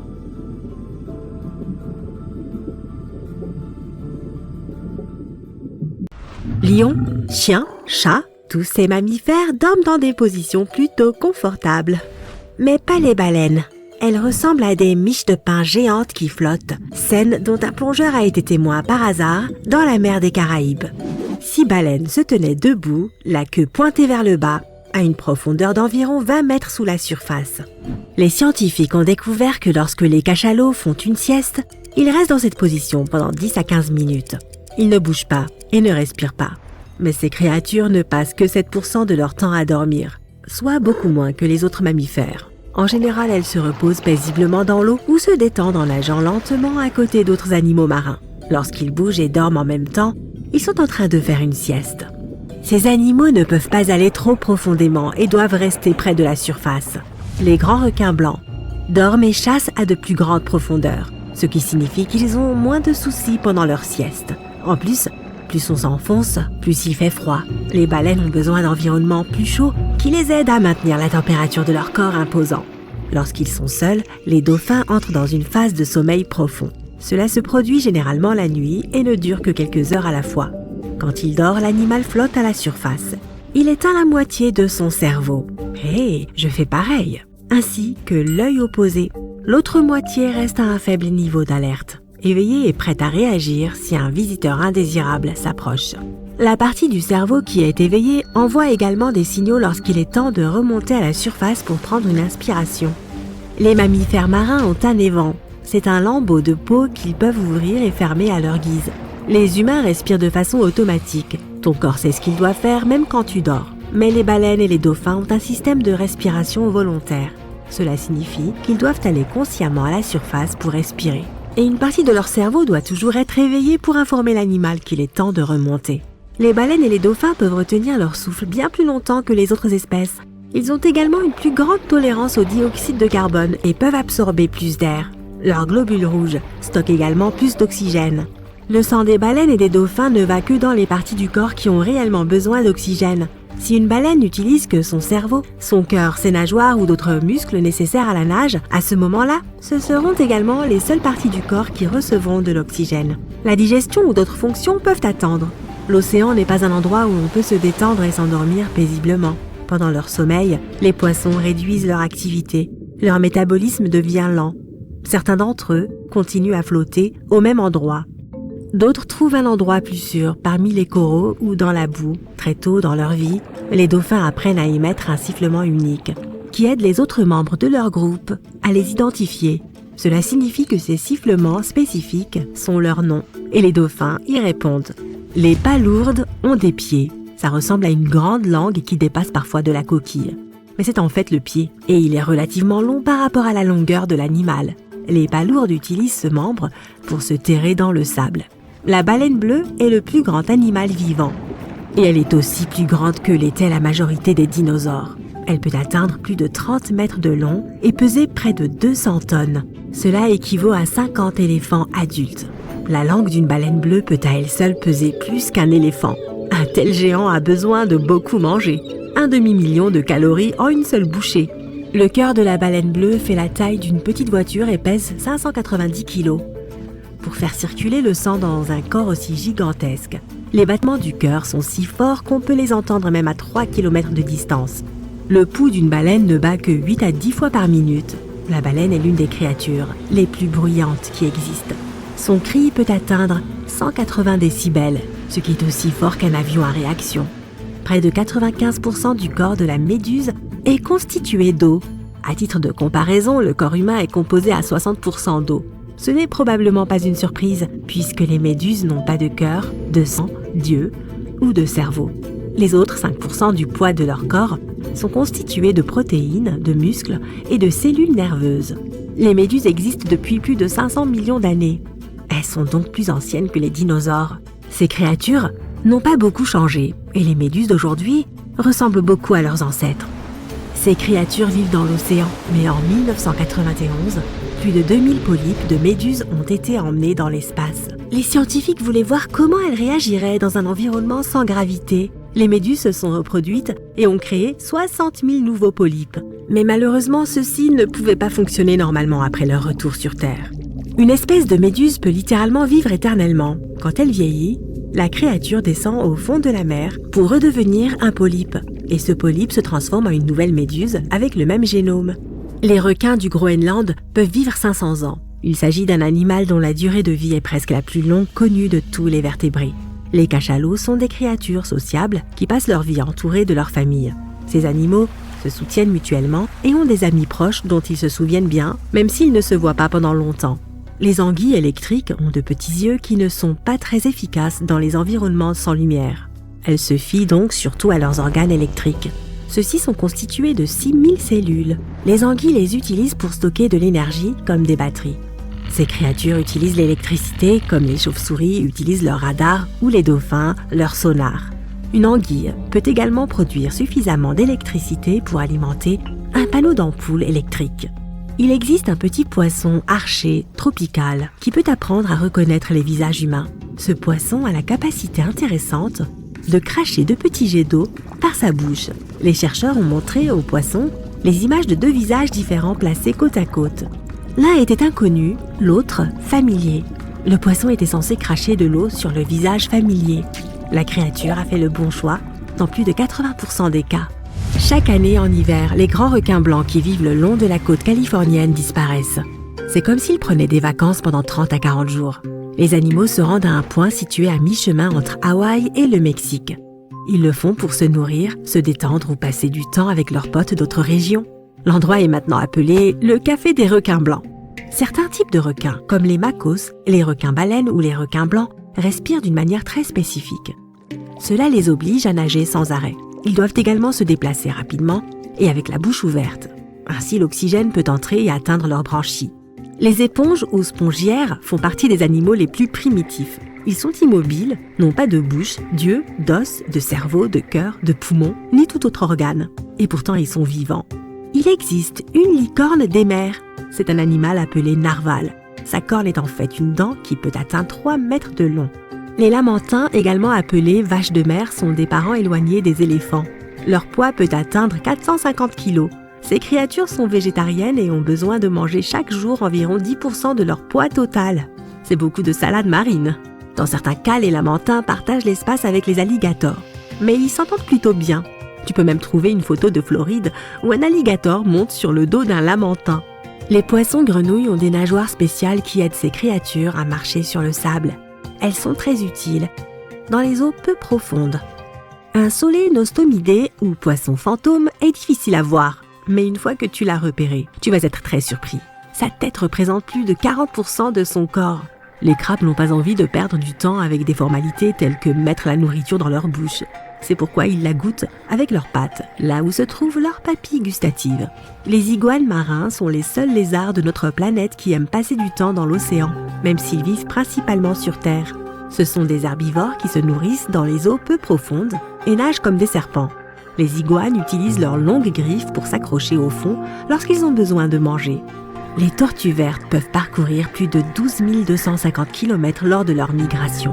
Elles essayent de trouver l'endroit idéal pour pondre leurs œufs. Les pingouins volent en quelque sorte lorsqu'ils sont sous l'eau, atteignant une vitesse de 40 km/h. Il y a plus de 500 millions d'années, c'est ce que j'ai entendu, moi je n'étais pas là à l'époque, les vers d'eau profonde et les humains avaient un ancêtre commun.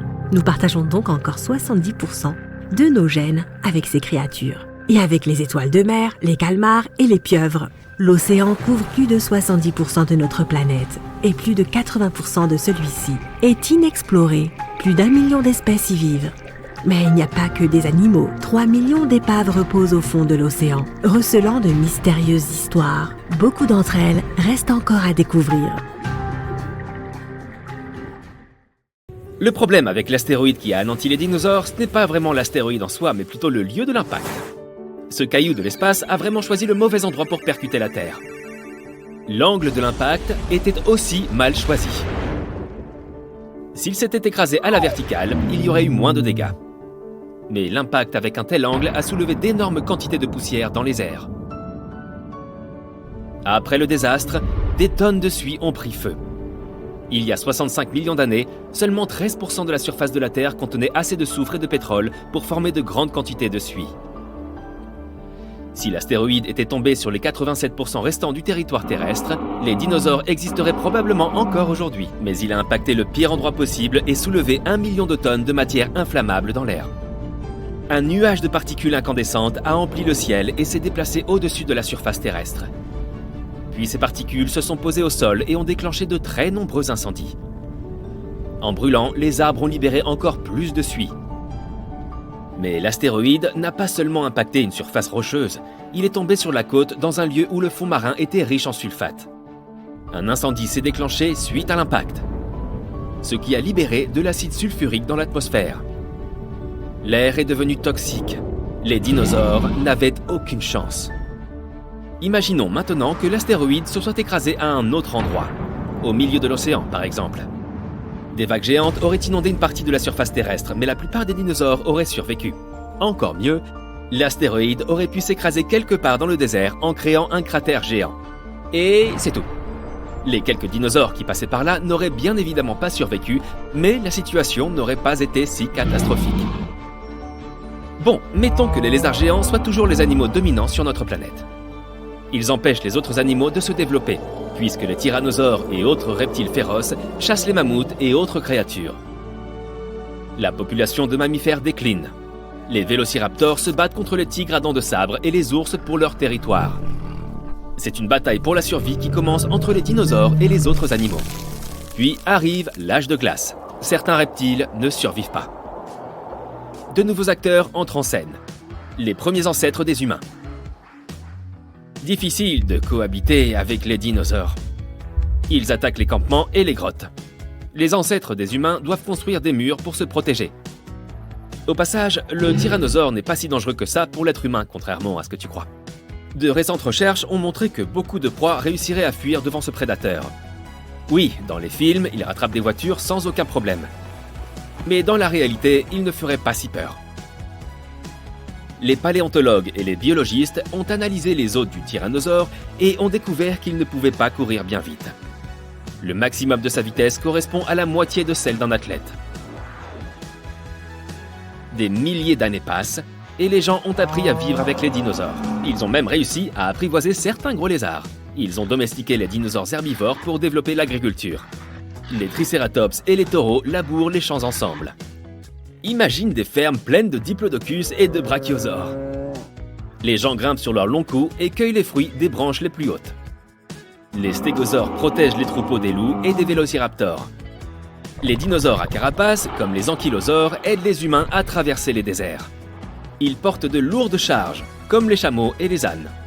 Les humains partagent la planète avec ces grands lézards et vivent en harmonie. La situation est bien différente dans les océans et les mers. Les reptiles aquatiques attaquent les navires faits de bois et attrapent tout le poisson. Imagine que tu sois en train de naviguer vers un autre continent dans un navire plein de céréales, de tissus, de fourrures et d'autres biens. Tout à coup, un mosasaure géant apparaît à l'horizon. C'est l'un des dinosaures aquatiques les plus puissants.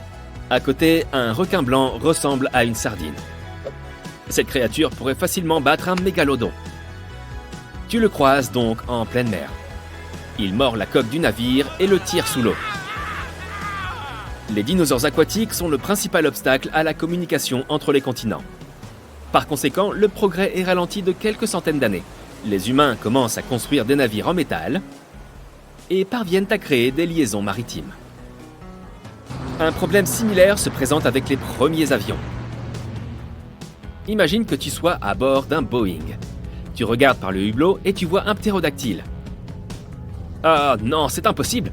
Ces lézards ailés ne sont pas assez rapides. Mais ils peuvent rattraper les hélicoptères ou les vieux biplans. C'est une vraie menace pour les avions. Les gens décident donc d'installer des systèmes de protection sonore à bord. Les ptérodactyles entendent un ultrason de loin et s'enfuient. Les gens équipent les sous-marins et les navires avec ce même système à ultrasons. Les humains ont compris comment se défendre. Mais un autre problème se présente. Ces lézards sont les rois de la faune et ils pourchassent toutes les autres espèces animales. Les dinosaures traversent la savane africaine et des lézards à fourrure vivent dans les forêts en hiver. Les lions, les loups et les ours ne sont plus au sommet de la chaîne alimentaire. Les rhinocéros se battent contre les Parasaurolophus. Les stégosaures attaquent les hippopotames et envahissent leur territoire. Les jungles sont peuplées de dinosaures venimeux qui peuvent grimper aux arbres et chasser les singes. Imagine un singe reptilien qui saute d'un arbre à l'autre. Pour sauver les animaux normaux de l'extinction, les humains doivent tenir sous contrôle les populations de reptiles prédateurs. Ils créent alors des réserves et des parcs naturels partout dans le monde pour accueillir ces reptiles et les séparer des autres animaux. Les dinosaures sont désormais sous contrôle. Les grands reptiles ne représentent plus un danger et les humains commencent à élever des petits dinosaures inoffensifs. Certains veulent des caméléons chez eux, d'autres préfèrent les Microceratus. Des expositions de dinosaures sont organisées. Les gens promènent leurs dinosaures comme si c'était des chiens. Les gens font des selfies avec leurs reptiles. Ils vont faire du shopping et se rendent au café. Les dinosaures sont devenus la norme. Ils sont presque mignons. Les humains vont à cheval, à dos de chameau, mais aussi à dos de Pasaurolophus et de Pachycéphalosaures. Ils ont aussi essayé d'apprivoiser les vélociraptors, mais n'ont pas réussi. Ce sont des reptiles dangereux et ils ne sont pas capables d'obéir. Il est aussi difficile d'apprivoiser un vélociraptor qu'un alligator. Malgré tout, les chiens et les chats sont encore plus populaires car ils sont plus intelligents. Le cerveau d'un dinosaure fait presque la taille du cerveau d'une poule. Mais qui sait, s'ils avaient survécu jusqu'à aujourd'hui, ils auraient peut-être évolué et seraient devenus plus intelligents. Ça aurait été un vrai problème pour les humains. Certains chercheurs pensent que les dinosaures n'auraient quand même pas survécu, même sans météorite. Ils devaient supporter leur poids colossal. C'était beaucoup trop lourd pour leurs os et leurs articulations. Ils n'auraient pas survécu à l'âge de glace avec ces caractéristiques. Mais les plus petits lézards auraient peut-être survécu. Les dinosaures rapides et agiles comme les vélociraptors et les pachycéphalosaures auraient survécu. Mais sous quelle forme? Est-ce que les dinosaures ont évolué en quelque chose que l'on connaît déjà? Prenons de bonnes vieilles poules par exemple. De nombreux chercheurs pensent qu'elles descendent directement du formidable tyrannosaure. Cet oiseau a des gènes en commun avec le dinosaure. Ouais, difficile à croire. Mais observe le corps et la démarche d'une poule. Enlève-lui ses plumes, recouvre-la d'écailles et mets-lui une mâchoire dentée au lieu d'un bec. Voilà un mini T-Rex. Il n'y a pas que les poules qui descendent des dinosaures. Beaucoup d'oiseaux sont les descendants directs des dinosaures. C'est étonnant, mais les alligators, les serpents, les crocodiles et les varans ne sont pas aussi proches de leurs ancêtres dinosaures que les pélicans, les cigognes et autres créatures volantes. Après des millions d'années d'évolution, les pattes des dinosaures se sont transformées en ailes et les mâchoires allongées se sont transformées en bec.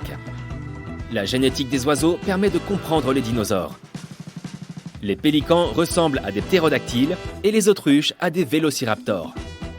Il existe probablement d'autres animaux qui ont des gènes en commun avec nos gros lézards.